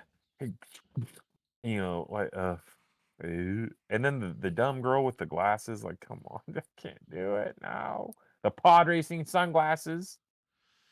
They get the lightsaber in a bar. They were trying to get them member berries. Like, bro. Yeah. But we're the ones that are terrible and suck and don't know anything. So, but like, no, back to kind of Melissa Lord's one comment about Halloween 3. No lie, I kind of like Halloween 3. As funnily goofy as that movie is, I like the idea of them doing different things for the Halloween series instead of just continuing the Michael Myers stuff. I think that could have been cool, but that's me. And it's fun. It is kind of fun to laugh at that movie. Like, there's some goofy shit to it, but it was it was nothing better than like, yes, let's manipulate the people and get them to wear a bunch of goofy masks and kill the kids. There we go. Let's do it. Black Pill Timo says, once I thought of this, I can't unthink it. Don't know if it word exists. Decrepit says, what? Tartakovsky was fucking sick. I remember that when it first came out and was shown on Cartoon Network, seeing the prequel era in real time was a great time in my life. Like I said, I remember catching some of the episodes, but like it just didn't initially grab me. Like to me, the art style was just a little too angular for my liking. It like, if I had to compare, it's kind of like when Batman the Animated Series. Jack like, huh? Well, yeah, it's the same. Yeah, it's the same artist, same guy. Yeah, but But yeah, to me it was like when Batman the Animated Series went over to, what was it? They changed the name too. It's like the New Adventures of Batman and Robin or whatever. And the art style completely changed to be like that of the Superman animated series, which was a lot more angular, especially in like the jawline and stuff. It made some characters, the redesigns looked really weird to me, and I just did not dig it. And that was kind of the same thing for me with Tartakovsky at first. Some of the way the characters were drawn and everything just did not grab me when that stuff was first coming out. Like I said, I have learned my lesson. I did finally, actually watch and go, holy shit, this stuff is amazing. So,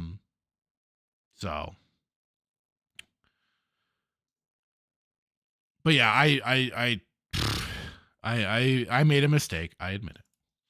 Melissa Lord says, right, Fractured, they will be hated 20 years from. Oh yeah, we want nothing more than for the Disney trilogy to get the Atari ET treatment, buried in a landfill out in the middle of nowhere. Shaka Zulu says, Revenge of the Sith was peak Star Wars. It was amazing. Decrepit says, the payoff in Return of the Jedi is amazing. Oh, dude. And then like it is the final scene between Luke and his father. That just, it just hits you. It hits you just right. When he takes off the mask and everything, it just hits. I mean, I think, in my opinion, this is where we'll disagree, but I think the more heart-wrenching one is when he finds out that Vader's his dad. That's a big blow. I don't disagree, but like the final words from Vader in this, or just that he's now Anakin. Or he's shed the dark side from himself. He's gone to the light again, and just everything that he stay at the dark side. Huh? Kind of wanted him to stay at the dark side, though. but yeah, I like being older and stuff like that. I've especially learned to appreciate those scenes with Return of the Jedi a lot more. So. I don't know. It's sad because Sheev dies, or should have died. Well, Palpatine should have stayed dead. Timon says, he didn't clone himself though in the comics, though. So, like, he never like. I've said I've had my problems with Dark Empire, and that is still one of them. Yes, I don't like that they brought him back like that. Not like it wasn't as egregiously bad as Rise of Palpatine. No, but that was still canon, though. Like what they did in Disney was not canon at all. I don't disagree, but like I said, I just still have my problems with Dark Empire. I just believe that Palpatine should have stayed dead, and I understand the logistics behind everything, and there's a aspect of the story that I do appreciate and like. In that, what about if you did? So you didn't like the clone? We probably talked about this, but you're telling me you did not like the cloning?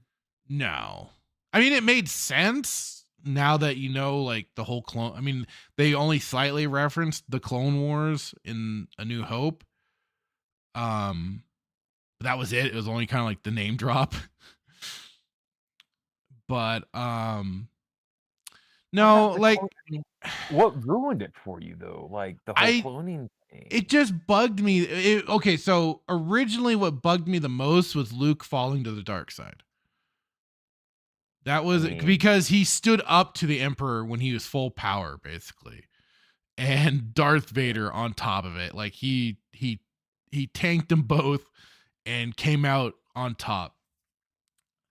It felt like it was trying to like revisit something that was like almost like a what if. Like, what if Luke Skywalker turned evil? Well, it was what if per se. No, I'm saying that to me that was kind of what it could seem like. But once I kind of got a little more when I did read, because I initially just only heard about Luke then falling to the dark side and stuff like that, and that was what turned me off from it. But I read it, and the story's good. The story is well put together and everything. And it's kind of I do like the aspect that it's Luke trying to understand Anakin more, how he could fall to the dark side and stuff like that, being up against Palpatine. And he kind of shows a bit of he kind of shows a bit of, I don't know if ego is the right word for it, but he thinks he can do this, and especially do it on his own. And that's where he does start to fall and everything and become a servant to the Emperor. I guess I'm confused. It's like, so you don't like But the cloning. Yeah. And then overall it's just like, it felt, it's kind of like what we just, cause I'm also being like it, I would mock it. If Disney did it, and they did do it. They tried doing clones with. It's completely different. He fell down a shaft and something. He fell down a shaft in Return of the Jedi, and it was creating the essence transference to keep him alive, though. It's like, no, the essence transference and the cloning were two different things.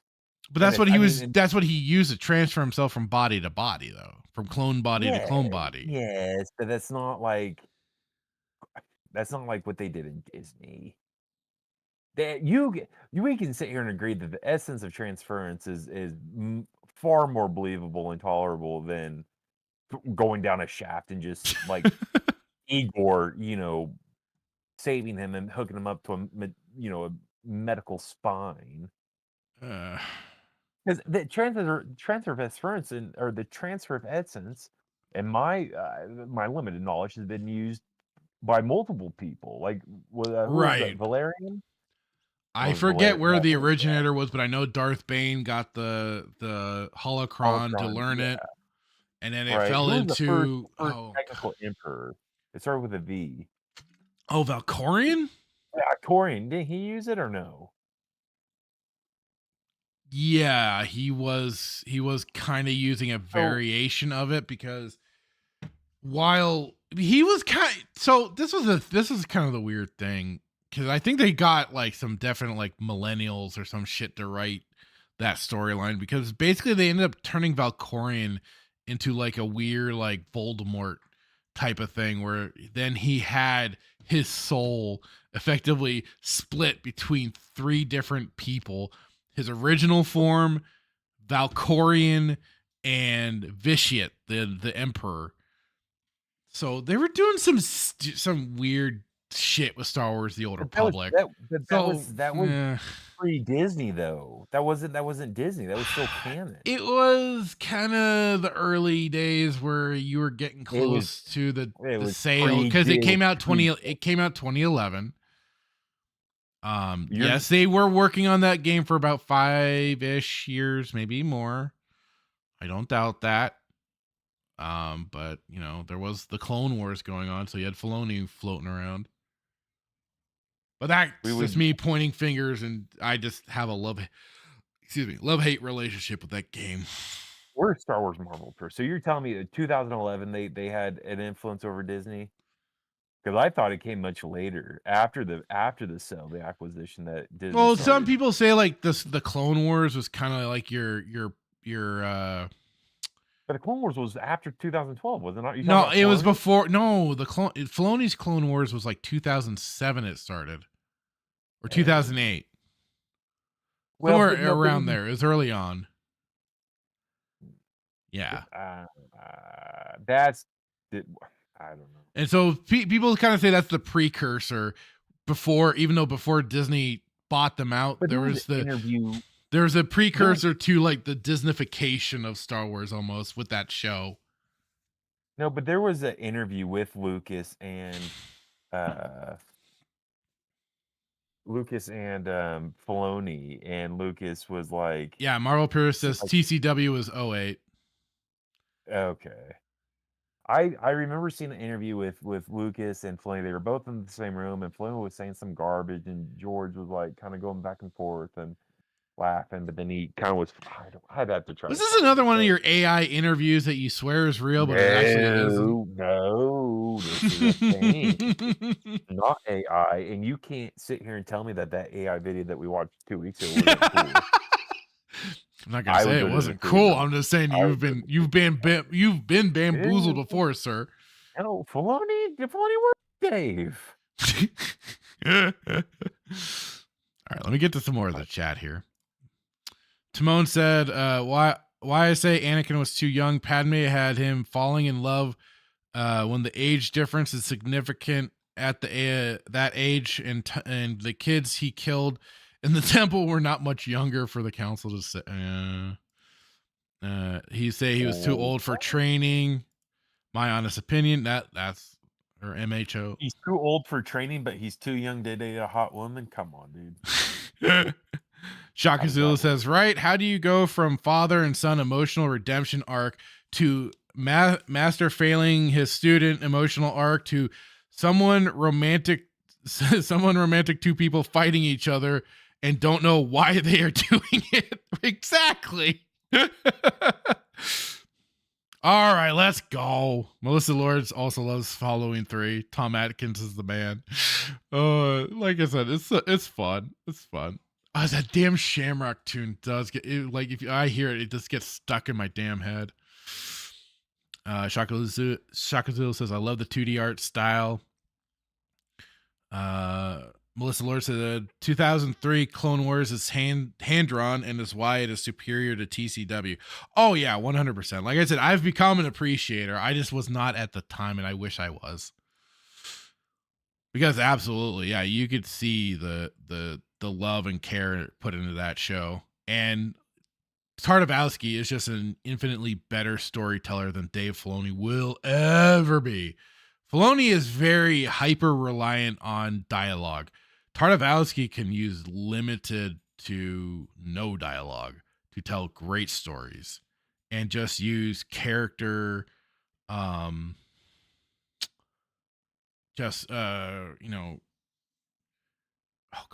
be like character interactions, motions, just body language, especially with even for an animated show, did it fantastic. I love some of the so I think it's part of like kind of like the quote season 1 for the Clone Wars cartoon, and it's like some of the ARC troopers zipping around the city, and all they're doing is like hand movements and stuff, and you see why they were the elite and why the clone troopers were meant to be feared.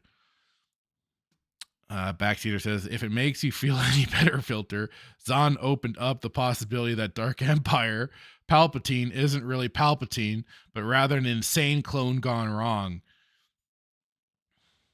Okay, yeah, I can kind of, yeah, and I, like it is, it's kind of like me and Star Wars: The Old Republic. It's a love-hate relationship.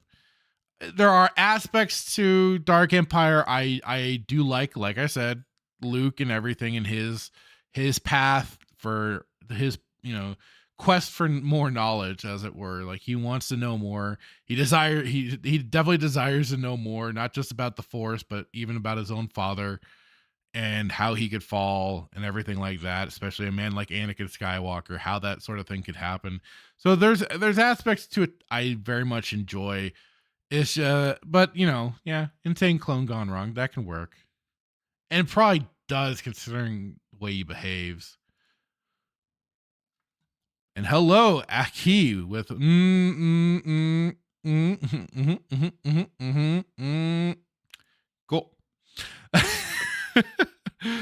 Backseater says Vitiate was actually the second guy to wield it. Right. Well, the thing is like the way it's talked about is that both Vitiate and Valkorion were existing at the same time of the same person, which is why I kind of say he's done like a Horcrux, weird essence transference, but not. And he talks about how he had the Empire, but in it he then found the whole thing with the I forgot what the place was even initially called, but yeah, that side with Valkorion, and he was ruling the two places at once, but the Valkorion side of him took more precedence, and he was more interested in what he was doing. He was more interested in what was going on there and what he was doing than what was happening with the Empire and the Republic and stuff like that. And he says the honor of the first to use transfer essence goes to Carnis Mur. Thank you. But yeah, like that whole, Valkorion was certainly no Palpatine. He did not have the same game. He was as transparent as a freaking Force ghost. You could see right through him. We saw, like, I know my brother and I, when we first started up that expansion, we're like, oh, well, mainly my brother, he's like, he's going to try and steal my body, like, without a doubt. And that's what it ended up fucking being. So no mind games or anything like that. It was just tedious after a point too. It's like, dude, just can we just get to the end, please? Can I get you out of my brain? I want this to end. Backseater says, also Dark Empire debuted Cam Solasar, who's basically Bruce Willis in space. Nice.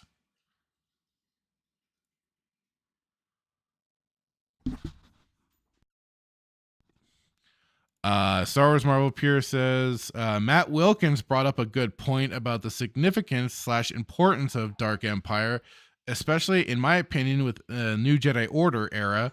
It kind of helps keep Luke guarded about Jedi falling to the dark side. Yeah, I absolutely see that for sure. Because that's, he thought he could stand against it. He didn't think he needed the help for it. And he thought he kind of had it all in check, but lo and behold, he basically, he basically ate his own words on, he was a little overconfident in that situation. What follows up with, which is kind of a good tool to keep Luke's power in check, and also I think help mold that philosophical difference of the Skywalker loyalists versus the Kip Duran ones. Kind of cool. You even see it in Legacy of the Force with Luke's unwillingness to fight Darth Kaitis again after their first encounter. Yeah.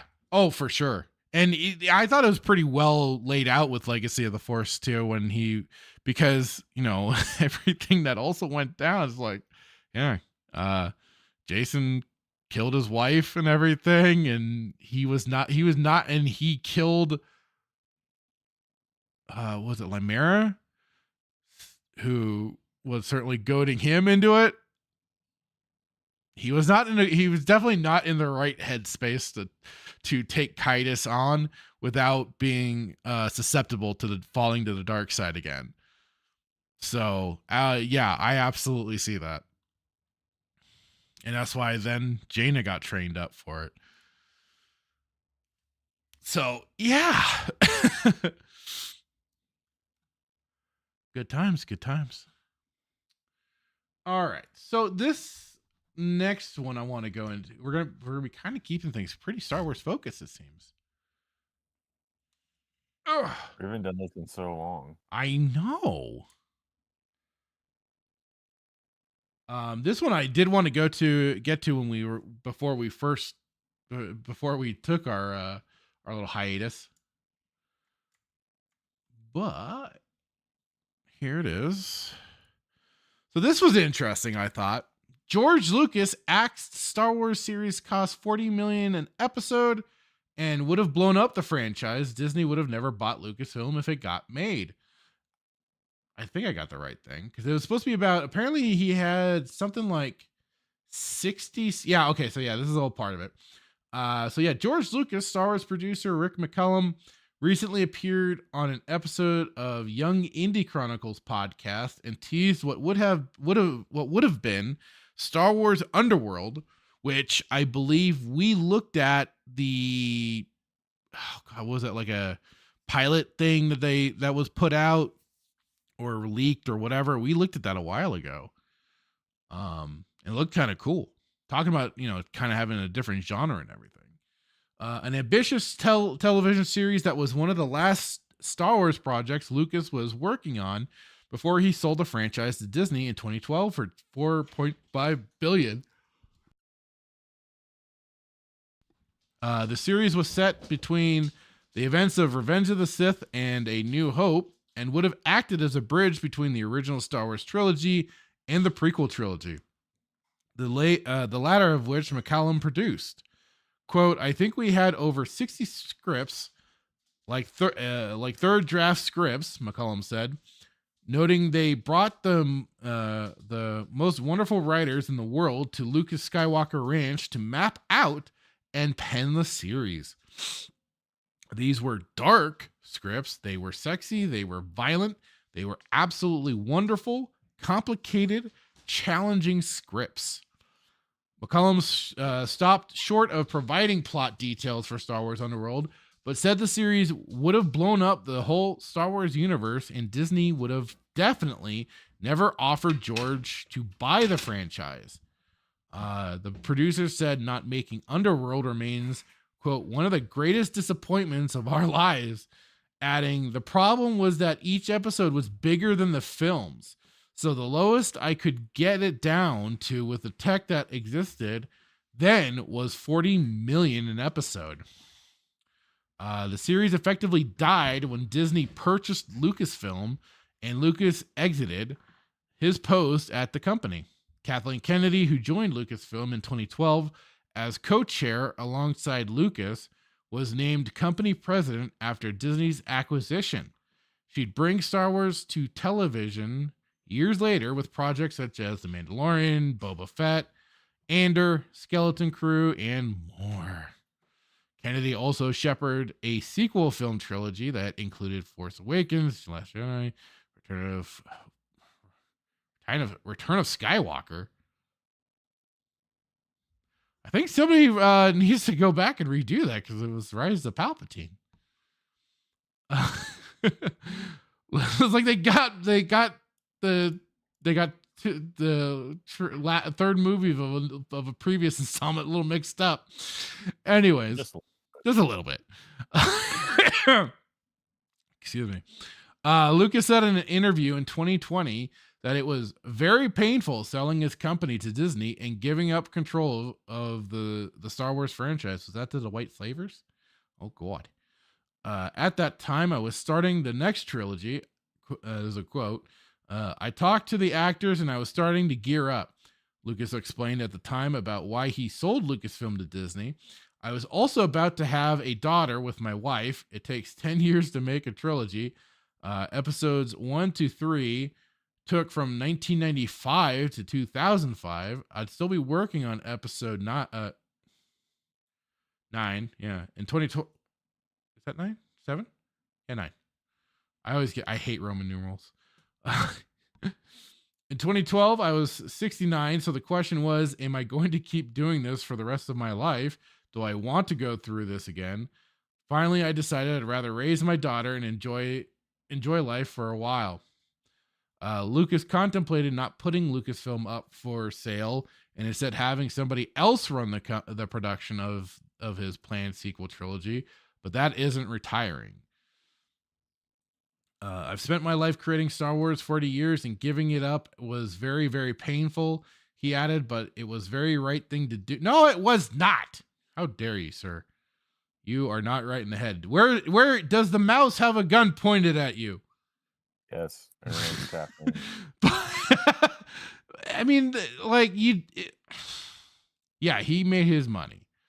At the same time, it's like, dude, you didn't really need to sell it. Like, you could have sat on that shit, let people keep making books and comic books, video games, and it would have lived on. Anyway, further quote, I thought I was going to have a little bit more to say about the next 3 because I had already started them, but they decided they wanted to do something else.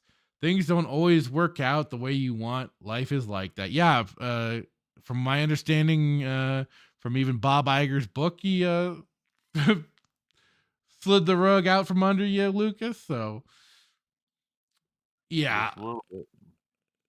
Yeah, so I just thought that was kind of interesting, especially to have 60 scripts. Like, that is insane. And then just trying to, like, okay, so you got the 60 scripts. How, like, was this gonna be like 40, 45-minute episodes, like an hour long, usual kind of episodes on that has been going on for TV now? And I mean, I'm sure some scripts would have gotten revised, maybe scaled down, maybe combined with other ones and stuff like that. But that's crazy. Or is that just me thinking about that here? Oh, That's 60. Backseater, have a good one, man. He's saying, see ya, Filter and Hitman. I got to head out and do my show. Laters. Have a good one, sir, and have a great show. Thanks for hanging out. Sorry, go ahead. I said that's 60 scripts that they just got the bed on. Threw into the garbage can. Yeah. As far as we know, or burned, or certainly got rid of the evidence. Or maybe these are scripts that are being used in some places and they're just, they retool them, revise them, rewrite them. I mean, it happens all the time, right? Right. And I mean, hey, who gives a shit about giving credit to people, right? I mean, they don't have to do that. No. It's such a common thing, right? So, you don't have to. I don't know. I thought this was kind of interesting. That, just that fact. And like I said, I remember us looking up or looking over that Underworld, which I remember like just from even the kind of prototype video that we saw was looking pretty interesting, even just from the style of it and everything, Yeah. Now I'm trying to see if I can find it really quick.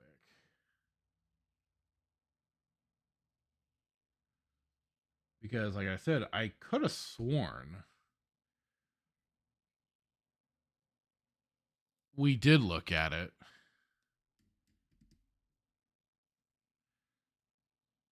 Because it was like, oh, this thing got leaked onto the internet.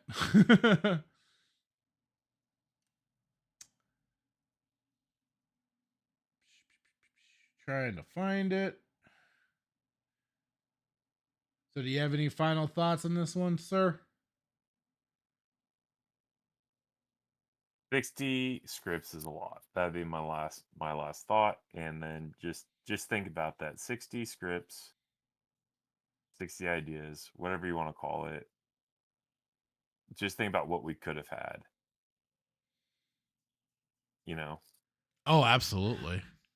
Absolutely. And especially if they're talking about like the different kind of genres, even the Underworld show was going to be kind of, involving in it. It's like, yeah, there you go. Oh, oh no, we're bringing in new genre. No, it sounded like George was kind of putting together something that was going to do that as well. Right. But again, like these are the people that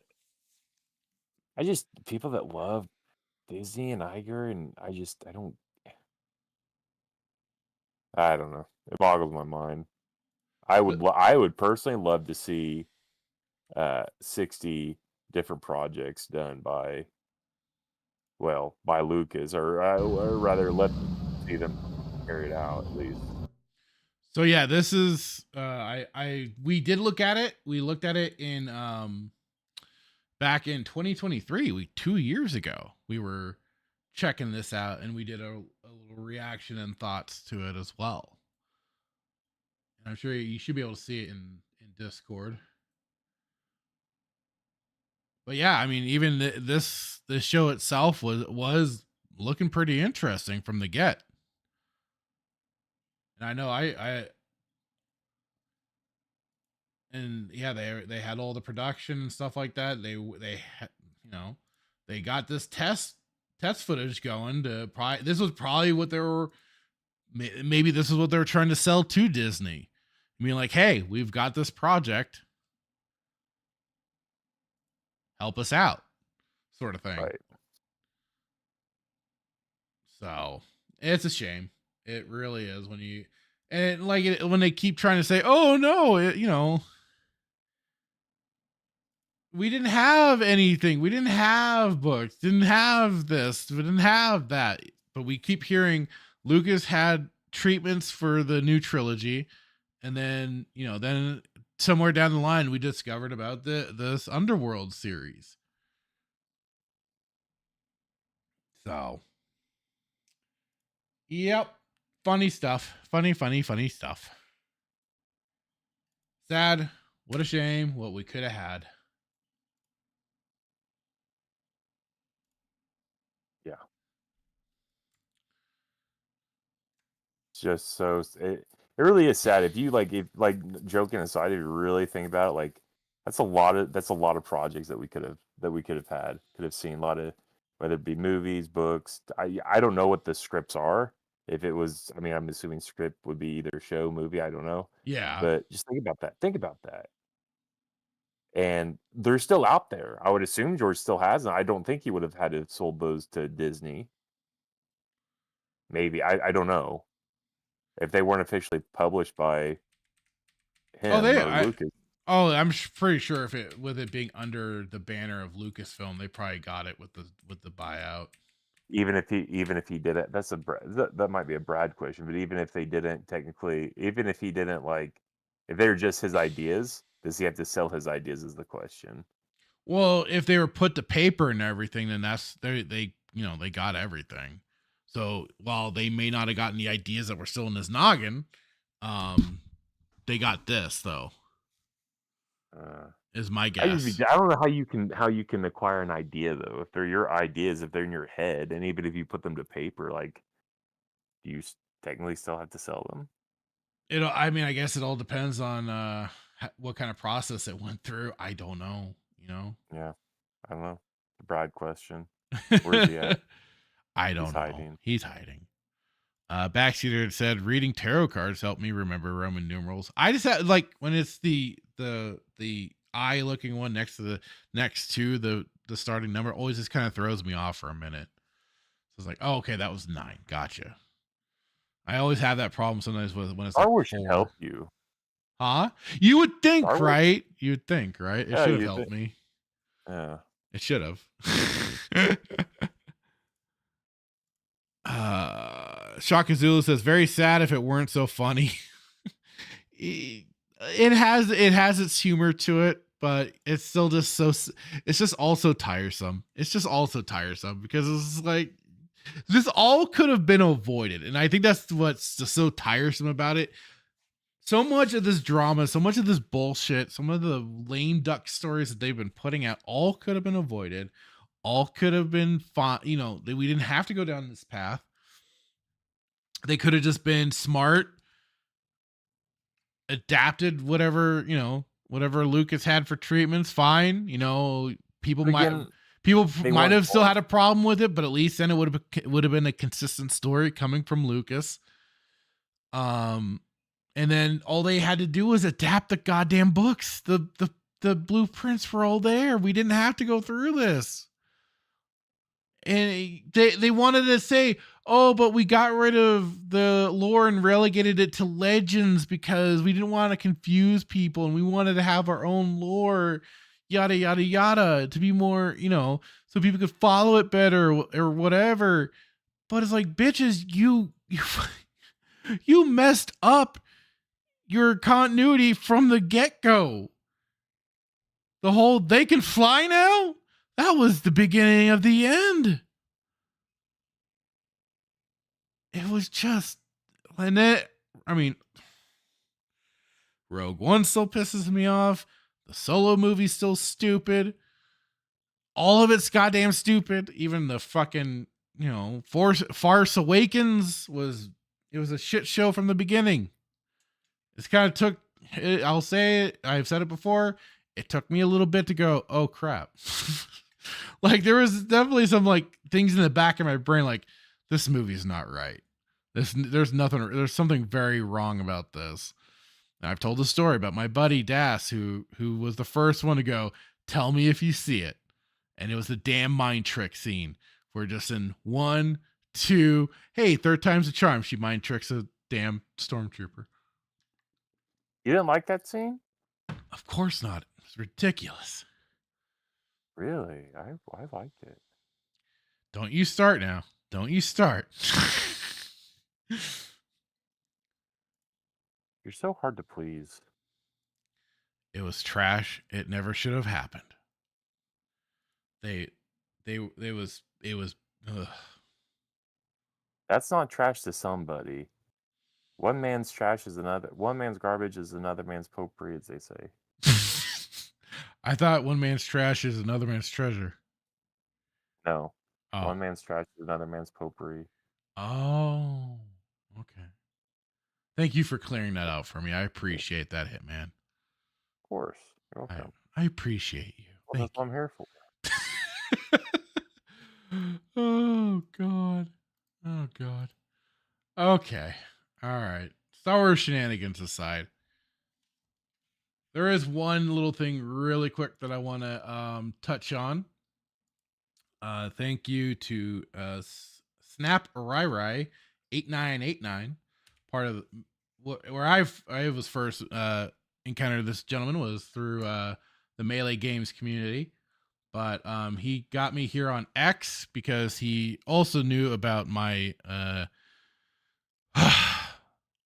battle with limited run games and also Night Dive at this point, which I'm still waiting to hear from Night Dive on. But he tagged also Melee Charisma, saying, I know you were covering this on the Melee Games regarding Fractured Filter and his issue with limited run games, but ever buying something and the physical game does not show up? Looks like this happened to a Clayton Morris, who is host of Redacted Inc., a daily news show covering stories that corporate media ignores. Data 3 husband and retired Fox and Friends host. He said when he ordered Alan Wake 2 from LRG, check the timestamp at 12. So I have that set to go already. And this is going to be certainly quite the thing, considering for anybody that's been following along on here, know of my drama with limited run games. But I have it on the timestamp. Here we go. Let me get the audio set for it.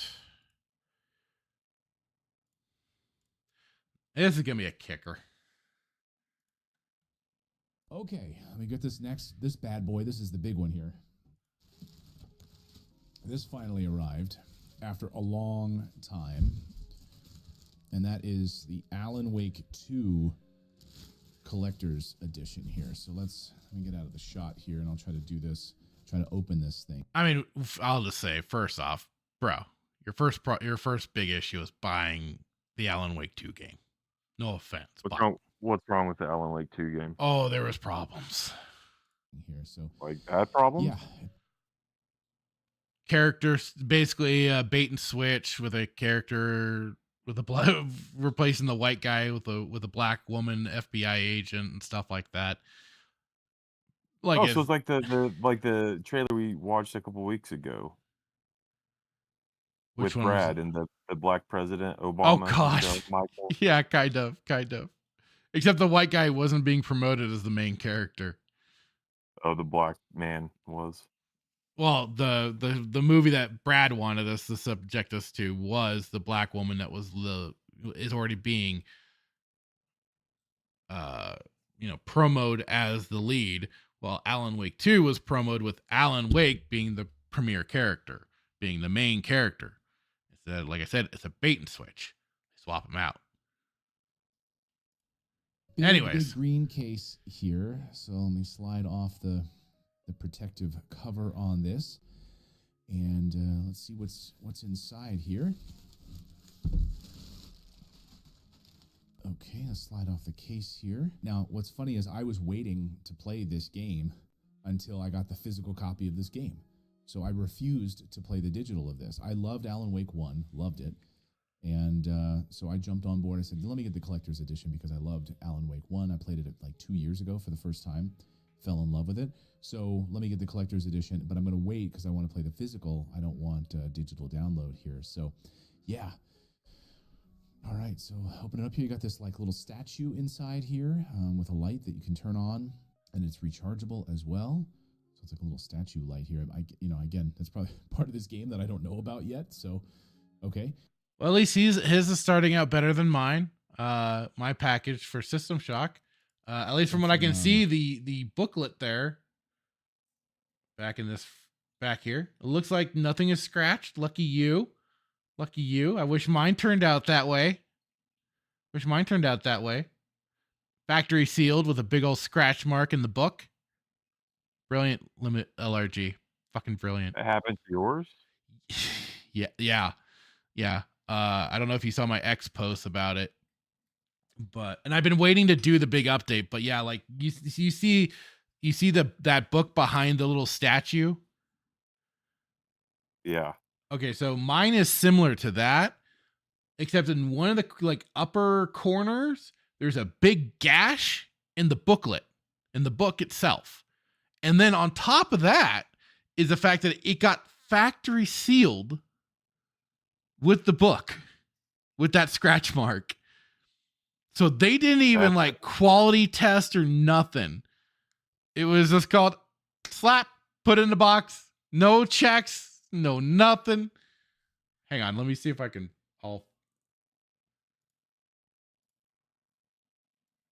let me see if I can find the image. Hang on.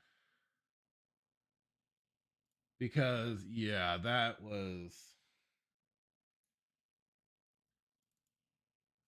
this has been such a saga. Did you email them? I have, and I have to re-update because they sent me the wrong replacement. And I still have it. I still have the thing in a box, so I've been waiting to I've been trying to give them time, but I need to, I guess, apparently just step on the gas. Where is it?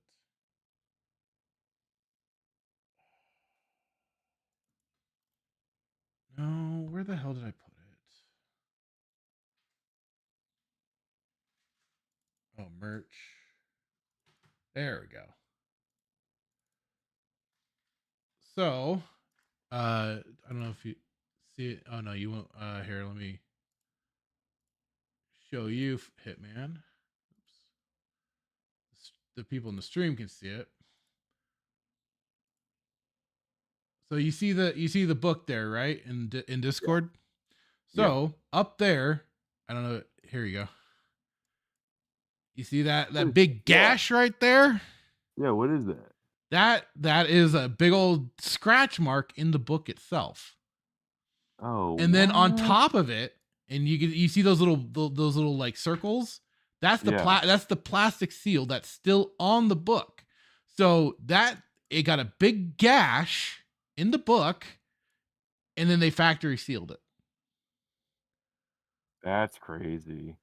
So that's been part of my drama with my problem, because like they don't have a number you can call? Dude, the problem is also the problem is that sadly, and this was maybe a mistake on Night Dive's part, but Night Dive took basically what inventory I guess had been made, or made for any issues like this or any fulfillment problems, and they took it to do in-house instead of keeping it with limited run games. So it went from, okay, so I went to LRG, I was trying to go through them, and then it was called, go to on their Kickstarter, I missed that update where they said that Night Dive, they said that they were taking on the responsibility of fulfillment problems and stuff like that. So that's where a lot of that came from. And I've been waiting to get I've been trying to wait to get the book replaced before I wanted to do, and I will do still a big update and I have everything pretty much saved and documented and stuff. Are they going to replace it, or is this like what was the article that we was it limited run games? It was yeah, we've done a few segments on limited run, and this is not where the guy ordered stuff he never right. Yep. And I was and Night Dive made the choice themselves. I had no choice in the matter. They made the choice to use limited run games as the company. And I was going to be like, okay, I'll give them this chance. Let's see what happens. Hopefully I don't get screwed. And look what happened. You got screwed. I got screwed. So it's been a big drama. I'm waiting. And you were so unblack pilled about them. I know. Well, I had the bias already just because of what I had heard from the Melees as well, because they had problems with some of the Knights of the Old Republic releases and stuff that they got. And then I heard about the one guy we reported on as well. But I was still trying to be like, you know what? I'll give them a chance. Maybe they can win me over, whatever. But hey, they only proved the bias is correct. So, anyways, back to this poor guy. Let's get to the rest of this. Statue light here. Again, that's probably part of this game that I don't know about yet. So, okay, it's got some under here. It's got some pins, and it's got like an art book, and like another pin over here. But what the heck is missing? So wait a second. So, like in the middle of this, there's a space for a physical game. But there's no physical game in here. And it's not in any... Oh, there's going to be... this is going to get a little more interesting, it's not too. in the box anywhere else. It's not like separate from it. So the physical game is supposed to be right there. I mean, this you can see that this holds... Yeah, they got the little spot there and everything for it. Just take like Snow Brothers, put it in there. Yeah, that's where the game is supposed to be. What the heck? I've been waiting like over a year for this. You've got to be kidding me. I mean, like someone's punking me right now. That's no, insane. this is just LRG, sir. And look on the box. Look what it says right here on the box, by the way. This is the physical game included. Physical game included. Angel Light art book, enamel pin set, Ocean View Hotel keychain. Physical game.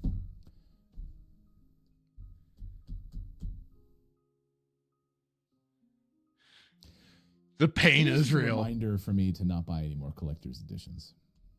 And just like that, they lost themselves a sale. But like it is, there was some conversation Extra had on X there that I do want to just kind of rally on, because the story goes on a little bit, goes on just a little bit. So I said I made a reply. I said, I don't get how this company keeps getting people when this seems to be a persistent thing of incompetence. Thanks for tagging me as well. Snap gives Hitman and I a nice topic coming back on Saturday. He says, of course, seeing this happen to Clayton on YouTube made me remember seeing the thread with you and Kay. Also, just wanted to get another example for both your reporting under your radar. Melee K had come in with, wow, what the fuck? How do they miss packing the game? Alan Wake 2 is an interesting situation as well, because the physical would be newer packed with the DLC. Original release was digital only. I wonder if that messed with this. I'll keep tabs on this. Thank you. And I said, same way they miss a gash in a book and still factory seal it. Incompetence. This doesn't help bring people to this company. Ridiculous. Especially having the big empty spot like that and saying on the box to include the game. So LRG did make a reply on this comment or on Snap Rybrai's post here. And this is, like I said, it gets interesting, saying, hello, thanks for tagging us. We sent out the physical games early last fall, so fans of Alan Wake 2 Collector's Edition didn't have to wait. We recommend reaching out to support so they could find why that copy didn't arrive in advance. So not only did he get his empty box, but he did not even receive the physical copy of the game that was apparently sent out ahead of this collector's box. I just, oh, fantastic. Good job at Limited Run. Like, good job. You keep winning. You just keep winning. I am just baffled. Now, maybe we're exceptions to the rule, but I don't know. This is as they say, where there's smoke, there's fire, and there seems to be some fires brewing quite a bit. I don't think this company is either to a place where they can, properly fulfill these orders or something. I don't know what is going on, but man, it's just, more and more of these things just keep cropping up. And between my problem, this Clayton guy here, Melee's, and like I said, I forgot who else we'd covered with this LRG stuff, but it's been an ongoing saga for sure. I know Carl of RNG Podcasts, he spoke very favorably of them. He tried to kind of point it at Kickstarter and stuff like that when I was first posting about it, but and he's apparently a big supporter. He's had good luck with them, which is, that's great. I'm glad somebody is, or other people are, but you have one chance to make a good first impression, right? That's the whole thing. You can only make one good first impression. And with something like that, not only did this gentleman not receive his game, and then for myself, I received a damaged book inside a factory ceiling. It's not good. That is not good. So too much worse, They could have given you a crack game. Yeah, exactly. It could be that he could get like a crack, and especially now that it's been shipped around. If he does ever receive it, it could be banged up and everything. You don't know. Sometimes boxes are not treated kindly. So, yeah.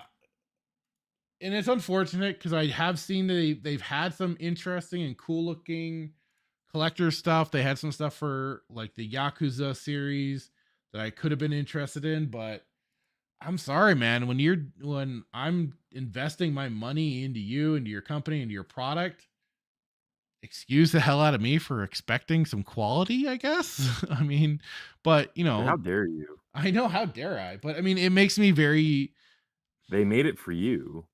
And you're being a real, just everybody's a critic. But it makes me very hesitant when stuff like this happens, and especially more so, I have a almost zero tolerance policy, and I'll walk the hell away. We've talked about that sort of subject. Oh yeah. So yeah, that's right. Limited runs, poor customer service. That was Jefferson Webster was the last guy we talked about with this issue. So, and he was the one that moved around and stuff like that, and had all kinds of problems trying to get his games. I don't even think he ever did. No, that's the guy. Yeah, he's like, he would email them, and they're like, "You need to change your email or verify." Like, yeah, he jumped through all the hoops, did all the right things, and I did not. Yeah, so I just like to say, if anybody's trying to buy stuff from Limited Run, don't, because you'll have a limited experience with it. You have a limited experience with the game itself that you're trying to buy, and then just an overdrawn experience trying to deal with their customer service side. Yeesh. So yeah, I thought that was an interesting little update to get. The saga continues. Like I said, I'm still waiting on my end to do the proper update for everyone, because I do want to. And yeah, it's unfortunate. I hate to be negative on the medium, the hobby I love so much, but man, these companies, they don't do good PR for it as a whole. But I guess that's me. That's just me. Okay, let's get to the chat really quick. Melissa Lord said she mind tricked Daniel Craig. Wait, who was that? Melissa Lord then said Alan Woke 2. It's a terrible bait and switch. Shaka Zulu said the first hour of that game looked horrible, Melissa. She said it was dog shit, but the first Alan Wake is great. It is. I need to replay the first Alan Wake. It's been a really long time. But I remember enjoying it. I thought it was, and I especially loved because later on they had the voice actor of Max Payne kind of cameo. And I don't remember if it was supposed to be actually, this is why I got to replay it, because I don't remember if it was supposed to actually be Max Payne or if it was just like he was just doing the voice and it was character that was maybe similar to Max. I forget. Yeah, James McCaffrey. He did a. Okay, no, Thomas Zane was the character he voiced. I think the character was supposed to be kind of like a Max Payne-ish character, a burnt out cop sort of situation. Shaka Zulu says, I've been meaning to play the first one for years, but sucks to know I'd never play the second one. You know, if you have a good experience with the first game, that's all that counts. And you know, this is the thing. We don't always need a sequel. You can ignore the sequel in this instance. It's clearly unnecessary. You can just leave it off with the first game. And then I know there was the kind of like expansion. I think it's called like American Nightmare. Hang on.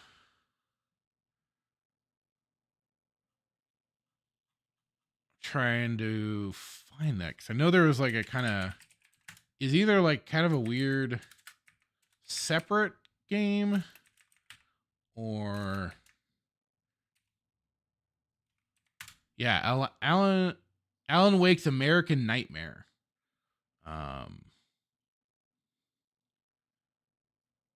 It's a downloadable follow-up and spin-off to his predecessor. So there's that as well. I don't remember if I heard anything, so it's kind of up in the air, and I've never played through it, even though I think I have it on GOG. I think I gotten it for like free or something when they were doing that. So yeah, but all in all, there's the first game, the first experience. That's, in my opinion, all you need. Chakazu says that's true. Timon says you only need a sequel when the game ends in a cliffhanger.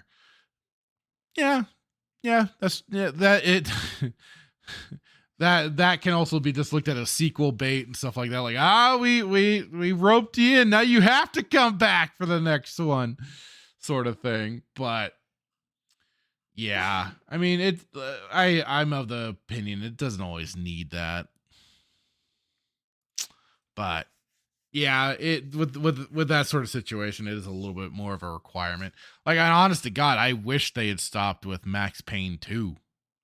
Speaking of, it's like you should have. Max Payne 2 wasn't bad. I loved Max Payne 1 and 2. 2 is the finale, in my opinion. 3 probably not very good. 3 was okay in terms of gameplay. Like, I didn't mind the gameplay. I thought it wasn't bad.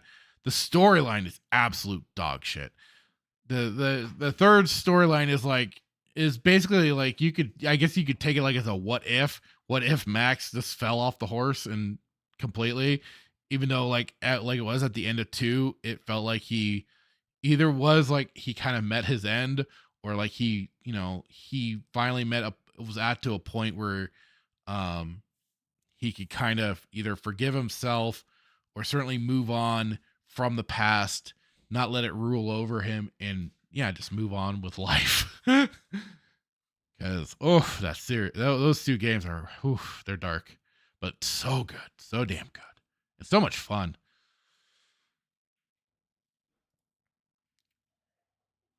Let's see. Whew. What else do we have here tonight?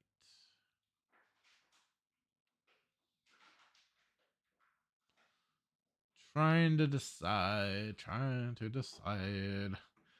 mean, I guess I kind of have something that's a little more currenty. Cringy? Huh? You say cringy? Currenty, like more current. Currenty. like with a lot of what's been going on, with some discussion that has cropped up as of late, but I don't know. That one I think might need a little more a little more diving into information than just the articles that I have.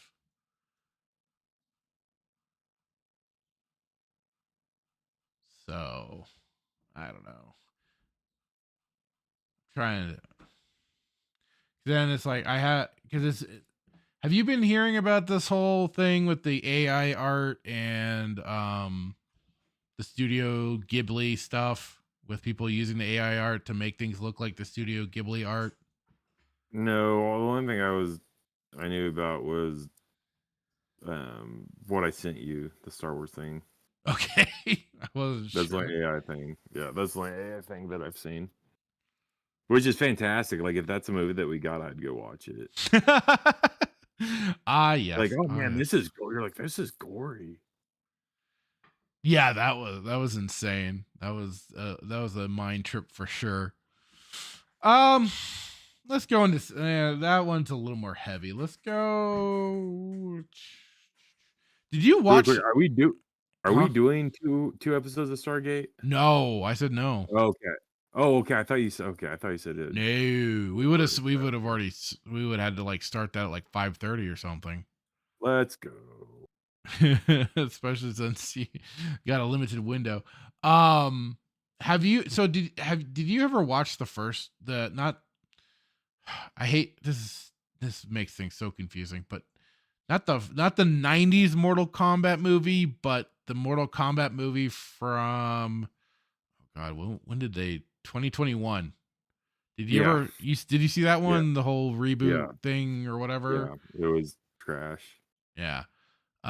Okay, so speaking of, let's go into this.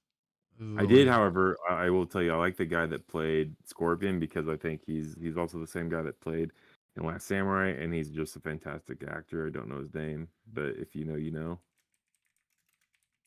The one thing that I thought was just so goofy though with that, and that's in that the first scenes it was good with him and everything, but I just thought it was really silly that he absolutely like in the feudal Japan scenes he's speaking Japanese. I get that. And then but then at the end of the movie when Scorpion pops in and he's in his full proper Scorpion gear and look and everything, and just to kind of jangle those keys a bit, do the member bear or do the they have him do the the whole get over here. Yeah. And then after the fight, he's talking to I guess his descendant or whatever he's supposed to be, the Cole guy, and he's back to speaking Japanese. I was like, wait, what? What I don't understand about the whole thing is that he's Japanese, but he's speaking to the guy who speaks Chinese. How does that work? Was Cole speaking Chinese? No, it was at the beginning of the movie. Sub-Zero speaking Oh, to right, to Bihan. Scorpion. Yeah. Yeah, and it's like one is Chinese and one's Japanese. And I guess not outside the realm. Maybe you understand a little bit, but I was like, that didn't make much sense. The whole movie was just how Scorpion. Now, and I don't know if they ever did a Scorpion origin. If that's how Scorpion legit, like in canon, died and then came back, or if he made. I always thought he made some deal with some underworld person to have the powers that he had. And well, that was just it. Yeah, I believe that was the canon story. He died, and it's Quan Chi that basically manipulates Scorpion in the underworld and sends him back to get revenge against Sub-Zero, and kills him in the first Mortal Kombat tournament. Okay. Thereby then creating either the first or second tournament, because the second no, it was the first tournament, because then the second tournament is Sub-Zero's brother, which in that is where is meant to be where he gets, I think he gets the scar on his face from Scorpion, and then in the third game Sub-Zero has that scar over his eye. Okay. Yeah. So I'm trying to remember long story short, they did not follow canon in the 2021. No, they were doing an adaptation, sir. They were adapting the storyline and making some changes with it. So, with that in mind, recently they did you should be able to see this. Yeah. But recently they did announce, here's Johnny, Mortal Kombat 2 exclusive first look reveals Carl Urban's Johnny Cage, plus Kitana and Shao Kahn. So, Carl Urban, Adeline Rudolph, and Martin Ford are ready to fight alongside returning cast members.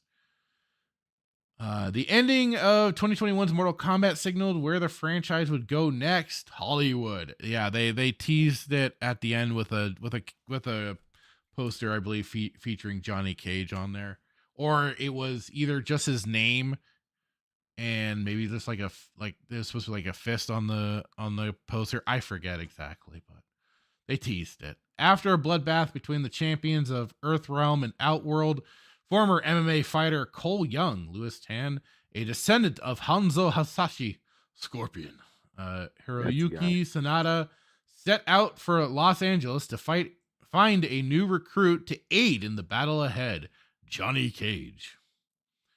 A prominent and eccentric character from the video games as well as past movie adaptations, Johnny was only teased in that first film through a poster for his Citizen Cage flick. That was Citizen Cage. But now, The Boys star Carl Urban officially takes his place alongside other Earthrealm champions in Entertainment Weekly's exclusive first look at the sequel to Mortal Kombat 2, coming to theaters in IMAX locations on October 24th. Quote, you finally get to see Johnny Cage, Ed Boon, Mortal Kombat co-creator and head of gaming developer NetherRealm Studios, tells EW. His integration into Mortal Kombat story and universe is a big part of what this movie explores. He's a washed up Hollywood guy thrown into this magical ultra violent thing. Carl's depiction of Johnny Cage is different than our games in some ways. He's adding his own flair to it, but I think it'll feel fresh. There's like a novelty factor in there.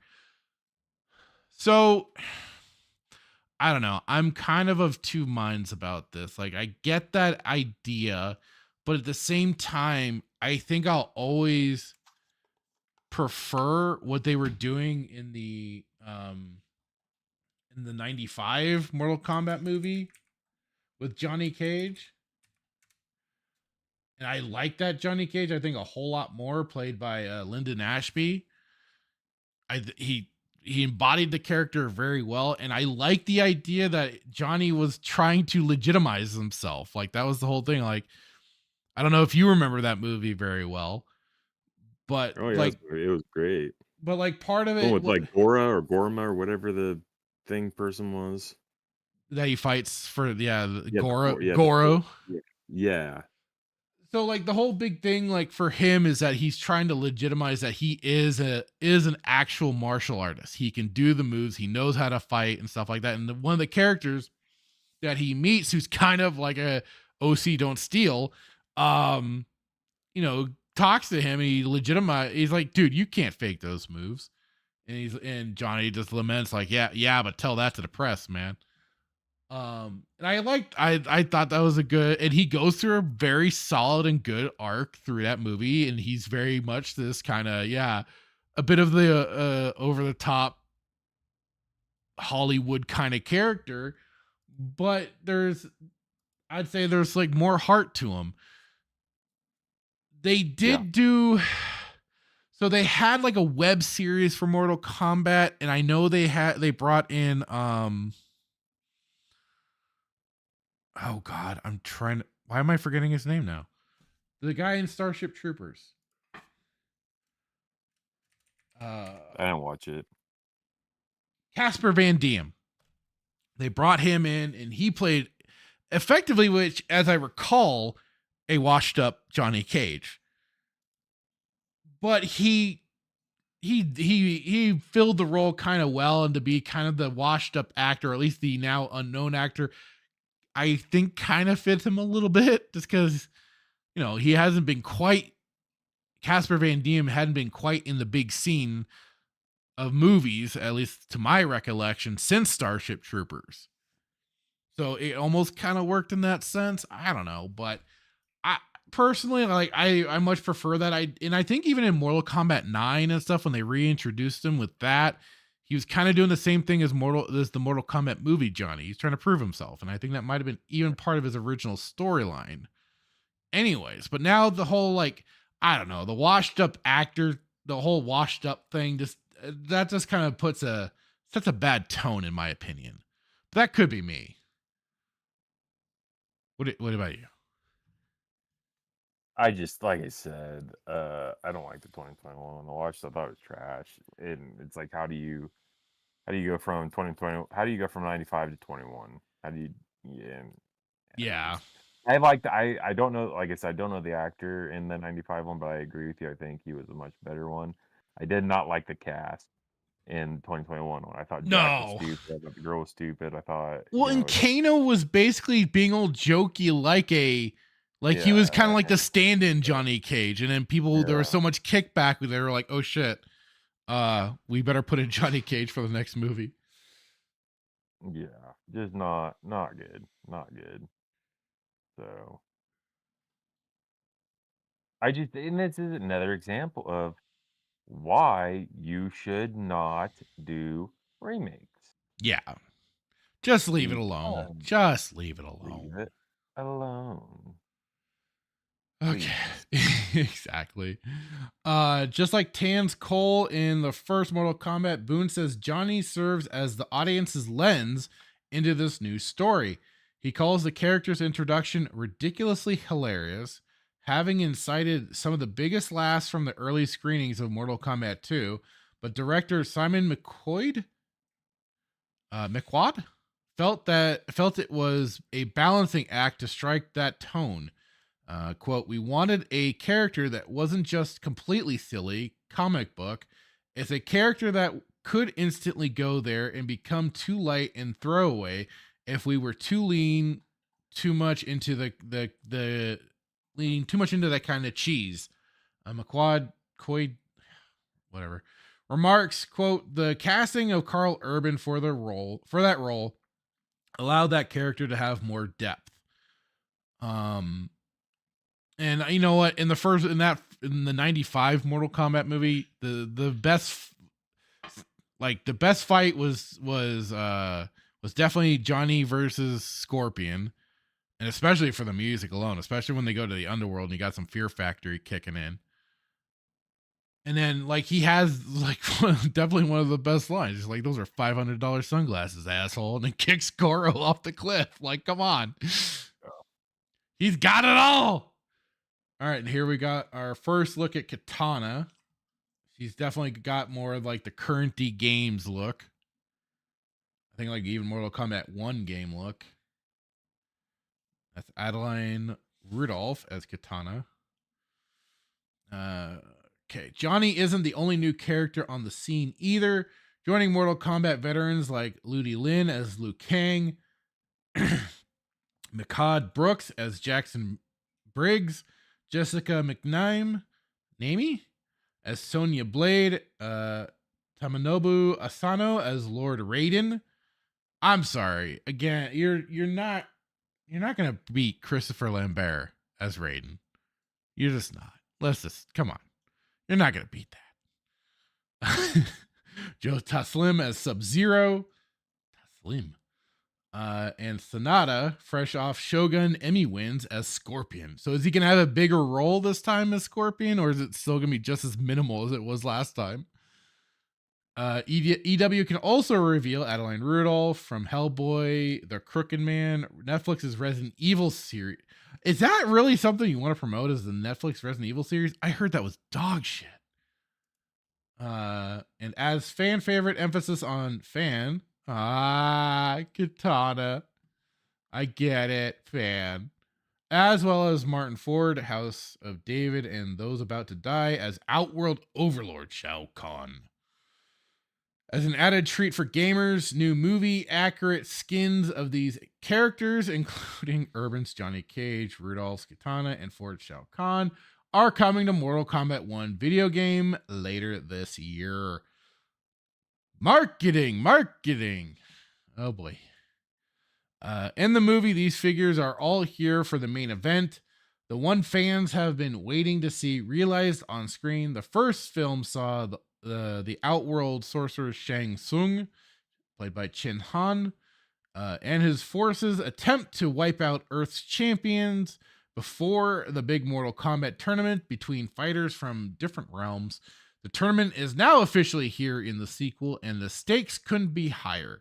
If Earthrealm loses its 10th consecutive tournament against Outworld, then Shao Kahn will invade Earth and take over. And here we got Shao Kahn looking very demonic, almost like he was in a Doom game or something. Especially New Doom. He's okay, yeah, it's in Discord. I don't know how to feel about that. Look, I kind of like the main character from Assassin's Creed. You just had to sneak that one in there, didn't you? How dare you? They keep score throughout the movie, Boone reveals, of the tournament. There's there's a visual representation of who is winning. It's not just a tournament for the sake of a tournament. There are huge consequences, so you really are keeping score. And there are a lot of twists in it that keep you on your toes. You know, this is the thing. Like, Mortal Kombat at its core was basically like Enter the Dragon, but way more turned up on, like, you know, yeah, the gore and the characters and stuff being much more over the top. And it worked, though, because I mean, the first movie basically was Enter the Dragon. But, you know, yeah, it was just very much more done up, and I really like the way they did it. You don't need to overcomplicate this, people. Keep it simple. Speaking of twists, on the cast list confirmed for Mortal Kombat 2, which also includes Damon Harriman from Better Man as Netherrealm Demon Quan Chi. So we're also getting Quan Chi, are we? Are the returning Josh Lawson and Max Huang, even though their characters, Kano and Kung Lao, died in the previous movie. Yeah, what the fuck? What, does Shao Kahn resurrect them or something? Or Quan Chi? Shao Kahn, I thought, did he not? Shao Kahn, I mean, I know in one of the games is shown resurrecting Shang Tsung. Yeah. But, yeah. Because Shang Tsung eventually, or, I mean, practically worked for him, right? Yeah, he did. Yeah. I can say Josh Lawson doesn't play Kano's twin, Boone teases. He points to existing Mortal Kombat lore from the video games that make it possible for such a comeback. We've killed a number of characters who are in Mortal Kombat 1 in our latest games, he says, so we deal with spirits and another realm and things like that. There are ways to bring dead characters back. Yeah, but Boone, you guys did already the whole multiverse bullshit in your first reboot game. That game is such a mess. And yes, I know, like, they found way, or, you know, invented ways to bring back characters in even the previous games. But I mean, even some they still kept dead. I mean, for God's sakes, you had a zombie Liu Kang running around, but he is still dead. Which is almost better than bringing them to life. Pretty much, yeah. First starts as a goof character, but then comes a legitimate character. I mean, come on. Let's see. Deal with bring back dead character. The ages-long beef between Scorpion and Sub-Zero also refuses to die in Mortal Kombat 2, though it won't be as central to the narrative. I mean, yeah, you had Sub-Zero in the last game chasing the Cole character the whole time, but I mean, that was the main part of it was at the beginning and the end for the whole actual like fights between Sub-Zero and Scorpion. I don't know. It didn't feel like it was so central to me necessarily, but then I just didn't like the movie. He's certainly making appearances that are significant and necessary for the progress of other storylines. Boone prefaces of Sonata's Hanzo Hasashi, quote, he plays a different role. He's not part of the Super Friends trying to defeat Shao Kahn, but his appearance is key and it is very essential for certain parts. You know, this is the thing that really bugged me when it came to even the Mortal Kombat 9 and onward. There was the one thing that I liked about like between 9 and 10. And in 10, I think it was in 10 that like Scorpion basically like gets his humanity back, gets his human side back, and is human again. I personally like that. I like that because I felt like he finally evolved as a character instead of being this vengeful, angry spirit. He got a bit of time to kind of like mend fences. He buried the hatchet with the longtime enemy in Sub-Zero's brother. Their clans were no longer at war. He was training an apprentice. But then immediately in 11, they do away with that and they kill off the human Scorpion. I'm like, what the fuck? But then they end it all anyways with time bullshit. So as somebody who masters in the black pill, I don't get it. What don't you get? Don't get it. Well, you're like, oh, let the hate flow through you. God damn it. Let the hate flow through. He's like, oh, he found his family again. Psych. God, why? I just want to be happy. I found something good in that one little storyline, and I couldn't have it.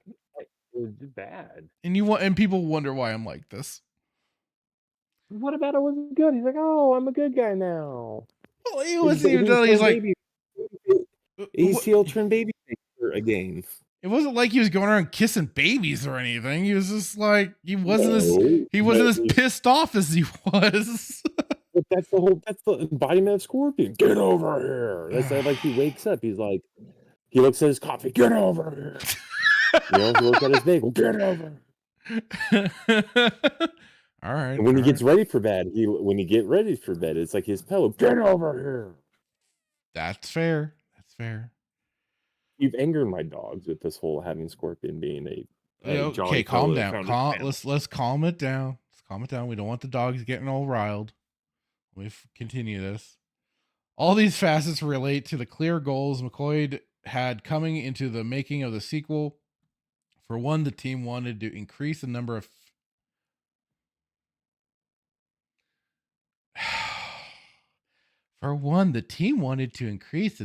female characters.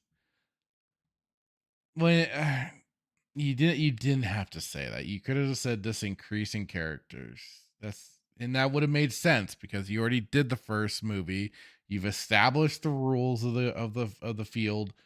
There you go. When you make it out to be like a goal, it comes off wrong. Especially nowadays. If they gender swapped Scorpion and Sub-Zero. I'm surprised they haven't. Yeah.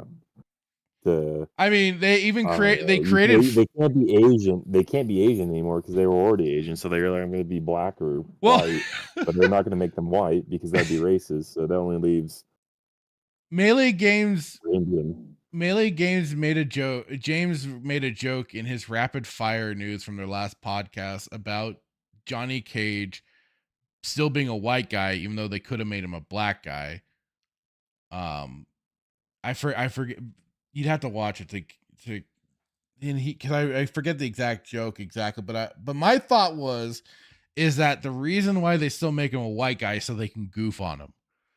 It's tougher to do that to a POC, a person of color. So that's why they didn't race swap Johnny Cage, because they want to goof on him. I'm betting, and they're already talking about the comedy for the character. So there you go. But that's just my paranoid brain. But believe Jack's black. Well, of course, Jax is a black character, so why change that, right? I mean, they should have been really unless he's conservative like Green Lantern, like Jon Stewart, right. Then they'll have exactly they'll have Goro come back to life and pee on him, urinate on him, or they'll resurrect, or they'll bring in Kintaro and he'll do that, and then they'll use they'll defecate on his chest and use it as sunscreen. Exactly. Continuing on with this, so alongside McName's Sonya Blade and Rudolph Kitana, there is also Tati Gabrielle from The Last of Us Season 2. Oh boy. As Jade. Anna Thu Nguyen from NCIS Sydney. There's an NCIS Sydney? What? Oh yeah, there's a Sydney, there's an NCIS everywhere. I knew of the LA one, and I think I knew there was one in Florida, a Florida one with Scott Bakula. Or probably. I forget where that one was, but really, anyways, as Queen Sindel. Oh, okay. And some undisclosed other characters who will make appearances, the filmmaker says. McCoy and screenwriter Jeremy Slater also worked to maximize everything with Mortal Kombat 2. Quote, just build on where we were and then make it significantly more intense, bigger in scale, bigger in variation, bigger across the board, really as a cinematic experience. Some of that involves the story itself. McCoy confirms we got to lots of different realms, so that in itself gives the film a very distinct and varied visual approach. Some of it also involves IMAX, which McCoy says allowed them to be bolder and swing harder. The team took advantage of the big screen format to offer audiences a unique experience when they watch Mortal Kombat 2 in IMAX, namely changing aspect ratio to enhance certain sequences. What I realized was also bigger, go bolder, don't hold back, and really feed off the history of Mortal Kombat and more. McCoy adds, just let it rip, and that's what we've done. Well, I guess here's to it. Will they pull it off, or will it be another turd like the last one?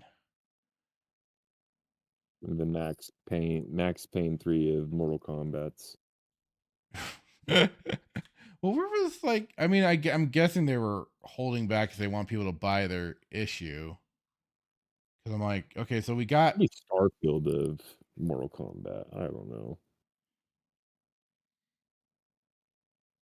Well, it's just like we've got the pictures. Okay, so I guess this is the Johnny Cage shot for Urban. Doesn't even look like him, but yeah. So got him as Johnny Cage there, and we got our other characters that are gonna be popping in. Is that from the first? Oh no, it's his first look. So I guess that's from this new movie for Scorpion there. I don't know. Last I knew, they got weird with the first movie too, because like then they were trying to do the whole like you have special powers, and the Cole character had literal plot armor to be like uber defense for like, but you know it was he had he summoned up like super defense or some shit like that. And that was how they then jobbed out poor Goro to him. Goro wasn't even like a character in the movie, as I recall. He was just more of a beast than anything. Which was sad considering in the 95 Mortal Kombat, they made him a character. Was Goro a girl, though? Huh? Wasn't Goro a girl? No. No, you're thinking, no. You're thinking of Shiva. Oh, yes. There was of the Shao Kahn race, or whatever. The Goros, because Goro, Kintaro, and Shiva. Yeah. They've now kind of Ooh. expanded that, but Yeah. That's who I was thinking of. I may torture myself one day and rewatch the first film. During your vacation? Maybe. I'll watch the 2021 version just to refresh It's my great. brain. It's great. I thought you didn't like the first movie. I don't. It's trash. You're like, it's great. It's great. I thought you didn't like it. Yeah, it's trash. Absolutely. Trash. Yeah, just at least get a refresher because I remember only bits and pieces of this and ugh. Hey. Yeah, I don't even remember them having Nitara. What? Reiko? Cabal? What? I don't remember seeing those characters at all. Yeah, so I don't know. We'll see. And I don't even, when the hell is this one even supposed to be coming out? They didn't even really say at the end of this. I'm guessing just yeah, I don't know. I'm there's a part of me that's kind of curious how Carl Urban will play the role, but I can't say I'm too enthusiastic to really. I'll probably wait until ye old Captain Jack provides, because I don't think I would check this out in theaters. So it's a shame because Mortal Kombat was a franchise I loved dearly once upon a time. Once upon a time, I loved it so. It's my favorite. You know what? That might be something I might have to do over my time off. I'll go back and I'll play some of the classics.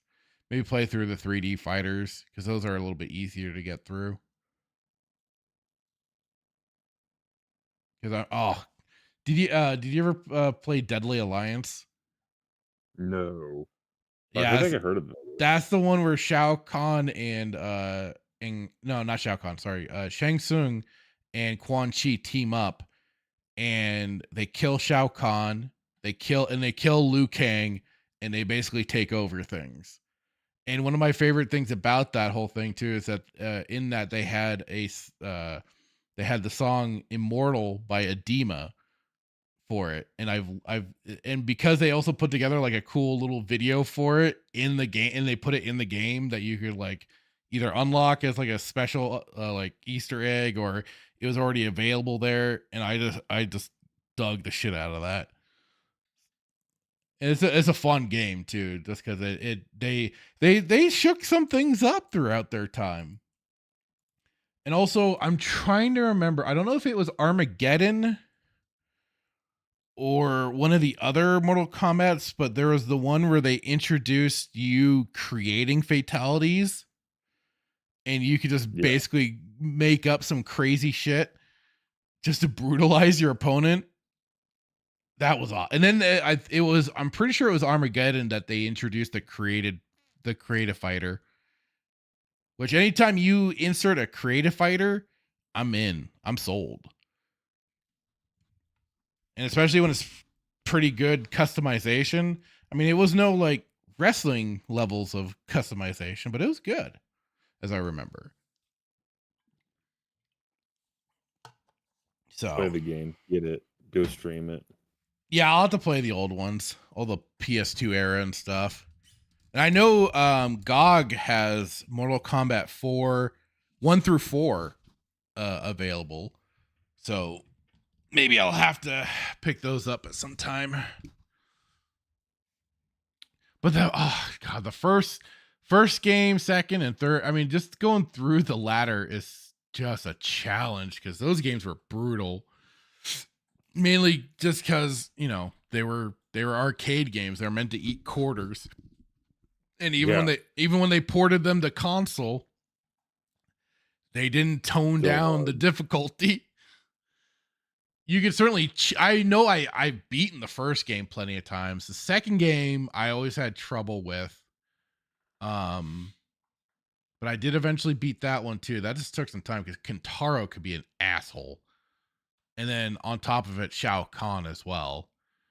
And I remember the first time playing Mortal Kombat 3, and we eventually started we kind of cheesed it a bit to get past Motaro, because Motaro was an asshole as well. But we realized that Shiva had a higher damage, so we used her, and we would cheese the fight with Motaro and beat him with her. And then once we got to Shao Kahn, then like if we got killed as her, we'd done this pick a different character, especially like see the endings and stuff. But I just remember we busted up laughing the first time when we got, I don't know if it was the first time or what, but when we got to Shao Kahn and he does his taunt where he just points it and just goes, "You suck," after like he lands a hit on you or something, we were on the floor laughing because we just never expected that one. Like I didn't recall ever hearing it in the second game, but then the third game when we got to that point and he just lets that one rip, we're like, holy shit, we just got roasted by the damn by the damn final boss. And I think that was just it, just getting roasted by the final boss like that, and it was just the most hilarious thing to us.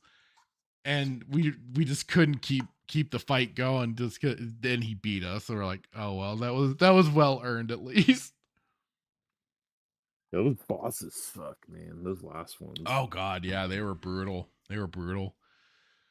But so much It's fun. like you don't even want to play them.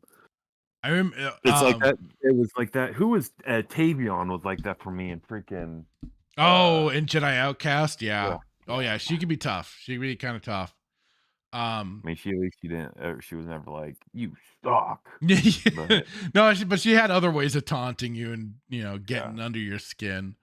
Same with Dasan, motherfucker. But also like I'm trying to remember where they introduced. I think it was Shujinko. I think that was the character. He was kind of like a new chosen one-ish character, but I think he eventually like turned bad. Yeah, Shujinko. And this guy was in this character too, like through his whole storyline, he learns like a bunch of different fighting styles and moves and combos and stuff like that.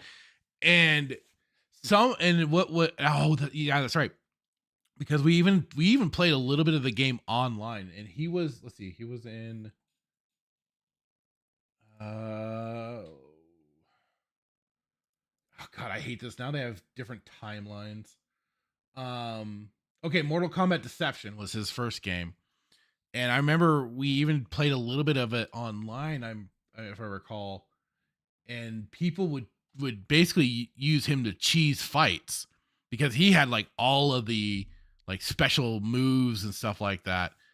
But the greatest thing was like, because my brother had also played, and I'll always admit he was much more the better player than I was. And because he actually like remembered some of the long combos, and Shujinko had some brutally long combos. But Chiefster, man, he got a lot of those down pat. And when he got into one of the fights with one like people trying to spam, he got in close and it was basically like my humbling moment with Tekken. But man, my brother just got in there and just whooped the shit out of this person. And I think he just like unleashed one of the long string combos too. And it was glorious. It was simply beautiful. There's sometimes like back, like all we have of those elements for like people like us, we just got the stories. We got the stories to tell. Nowadays, everybody would have it recorded. We didn't think of that. We weren't thinking of recording this stuff. It was just all of us sitting around bullshitting and having fun. And you almost wish, it's like, damn, if only I thought to capture that sort of thing, you know? You never thought about it though. No, it was never anything on our brains until now, where it's like, oh, fire up a stream, I'll be cashed, and then I can clip that. That was a great little thing. Yeah. If it was only if you were able to back in the day. Sometimes, but at the same time, it's fine. We didn't need to. We got the stories. That's what counts. Yeah, but nobody believes us. Like, Dad, you say you played a really good game, but Yeah. you didn't have. You're like, I played a really good game back in the day, son. Like, you didn't have games back then. Like what? Like dice and cards. I don't need you to believe me. I know what happened, and that's what counts. Be like, you're like, whatever the last boss would hit you and say, you suck. He's like, you've never got beat on Fortnite. I was like, son, you've never got just hammered by a boss and letting you know that you suck. You don't like, and that's the thing, like, you don't know what it's like to be in a Modern Warfare 2 chat lobby. I got, all of it. You don't know. You just don't understand. They don't know what it's like. You don't know what it's like getting challenged in an arcade to a game, and you have to try and own up and beat somebody right then and there. Right. Where somebody slaps that corner and goes, "I'm next," and you thinking you're all good, and after you beat the one guy you're fighting, and then you're like, you think you're hot shit, and then you get schooled, and you're like, oh. Yeah, or like you don't understand what it's like to play pinball for hours on end. I was never good at pinball. No, I could never get it down. I've been playing the virtual pinball games. I've been kind of having fun with that, especially because there's a Back to the Future board, so I've been having fun with that one. The System Shock one is really good. That one's cool. It would piss me off, honestly. But like, those things are so shystery. Those things are also meant to like eat your quarters and stuff like that. Like the claw machine, man. There's no way to beat it. It's like, okay, well, I just spent $5. You can get like a decently high score, but that's as far as you're getting. Yeah, and I am convinced that they just make up scores just to keep you paying money. Yep. Oh yeah, sense. Absolutely. That was exactly that was exactly what all the old arcade machines were built to do. Eat your quarters. Like, there's no way that somebody has a 5 million score on Tetris. Like, get out of here. I'm the most OCD person on the planet, and if I couldn't get a 5 million score, I don't think anybody could. That's a lot of time and dedication, sir. And possibly autism. Yeah. Something. Good times. Dan Blackroyd had come in. Hello, sir. I don't know if you're still there, but thanks for dropping by. Saying, why are they bothering to release any movies this year when Thunderbolts is coming out?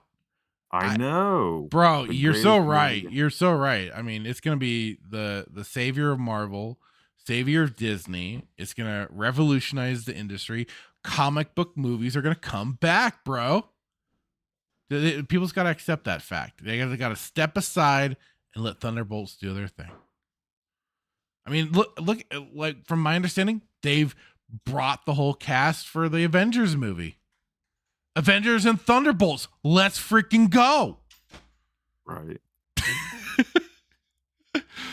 Timon saying it will be a woman under the mask. Every time. Melissa Lord said, I love the 1995 movie with Christopher Lambert, but it's not a good movie. How dare you? It's a fantastic movie.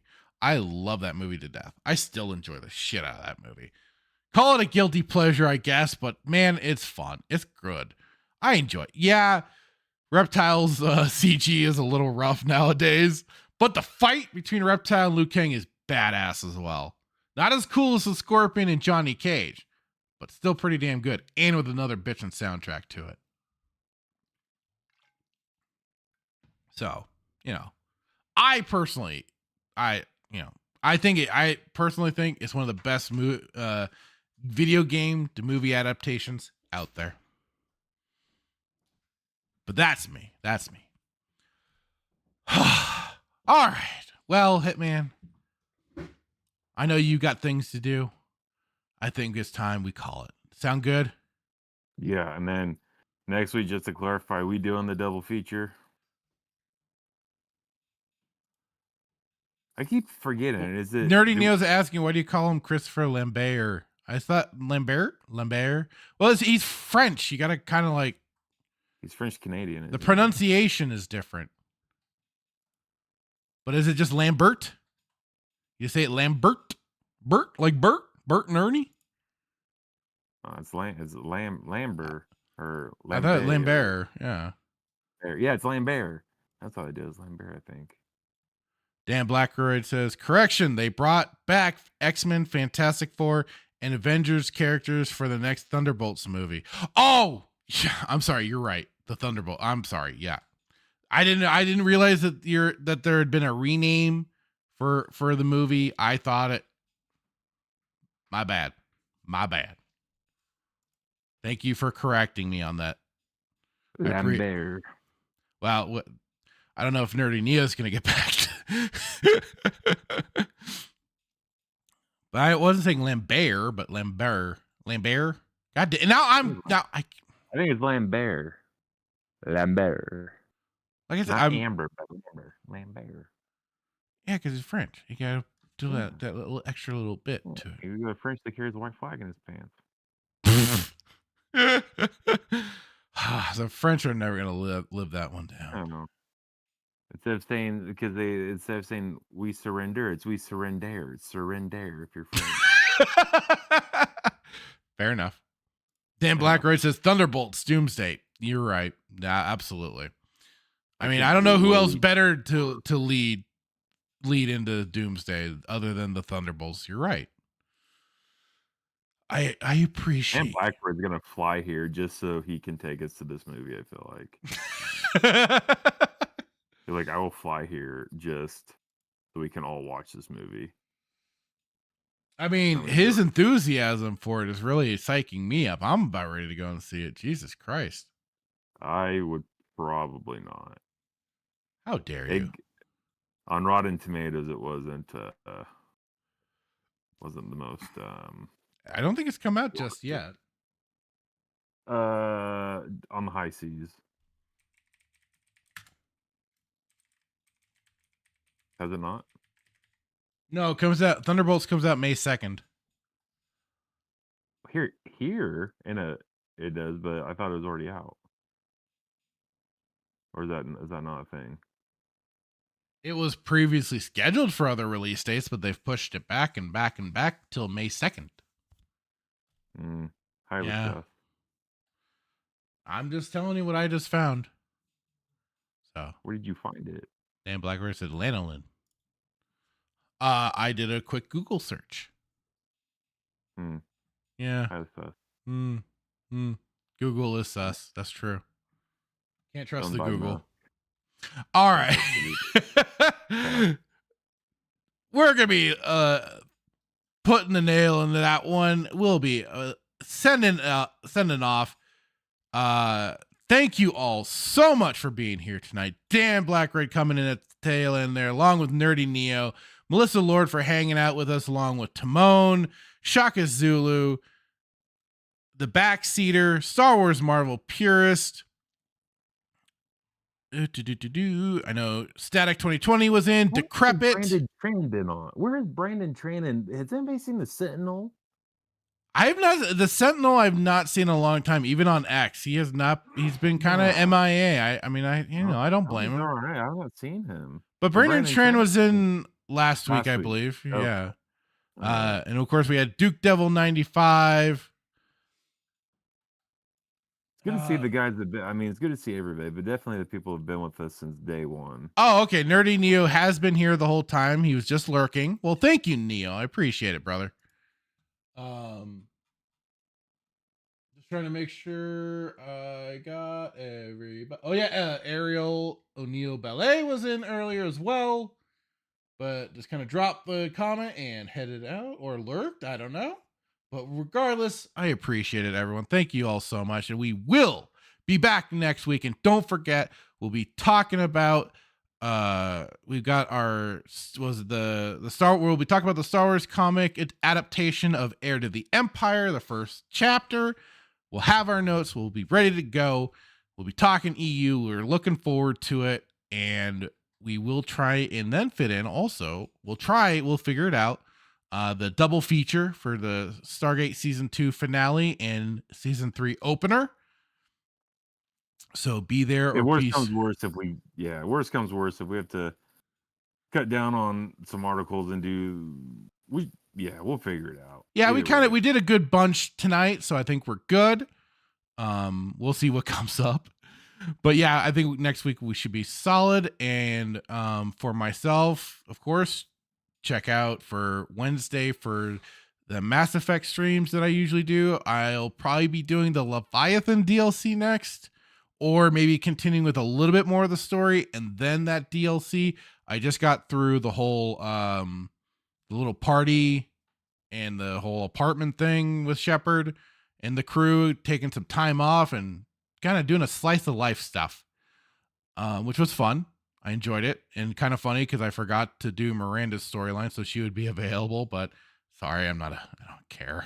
But I'll be doing more of the Mass Effect 3 playthrough, and of course, check out on Duke Devil 95's channel for our watch through of DS9. I forget what episode we're supposed to be watching tomorrow, but check out his channel on Wednesday morning as well, because he'll be dropping the edit, and I'll be on, as usual, the weekend pregame on Static 2020's channel, and we'll be back here, same bat time, same bat channel. Hitman, do you have anything you want to drop? So everybody just go give Jeremy a look and a sub, and he will save us from Disney Star Wars. I know it. And with that, good night, goodbye, have a good one, everyone. Bye-bye. Bye.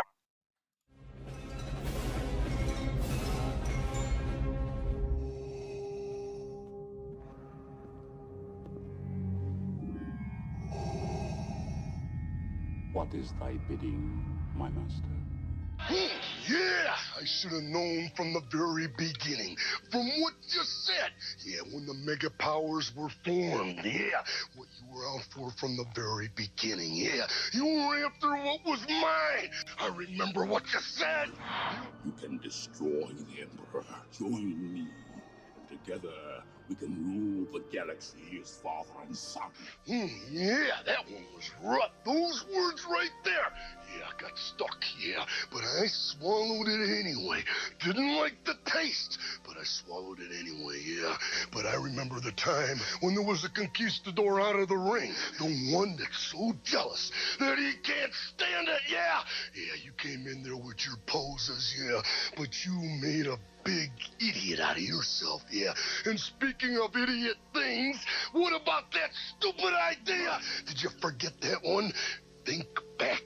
That right there sealed your fate. Yeah, that put the madness over the edge. But I'll tell you what felt even better, yeah, was in the dressing room, in the first aid room. Me being unselfish, yeah, said go ahead, do the thing, yeah. You won't steal my thunder, no. When you take a look at the madness's eyes, all you're gonna see is complete and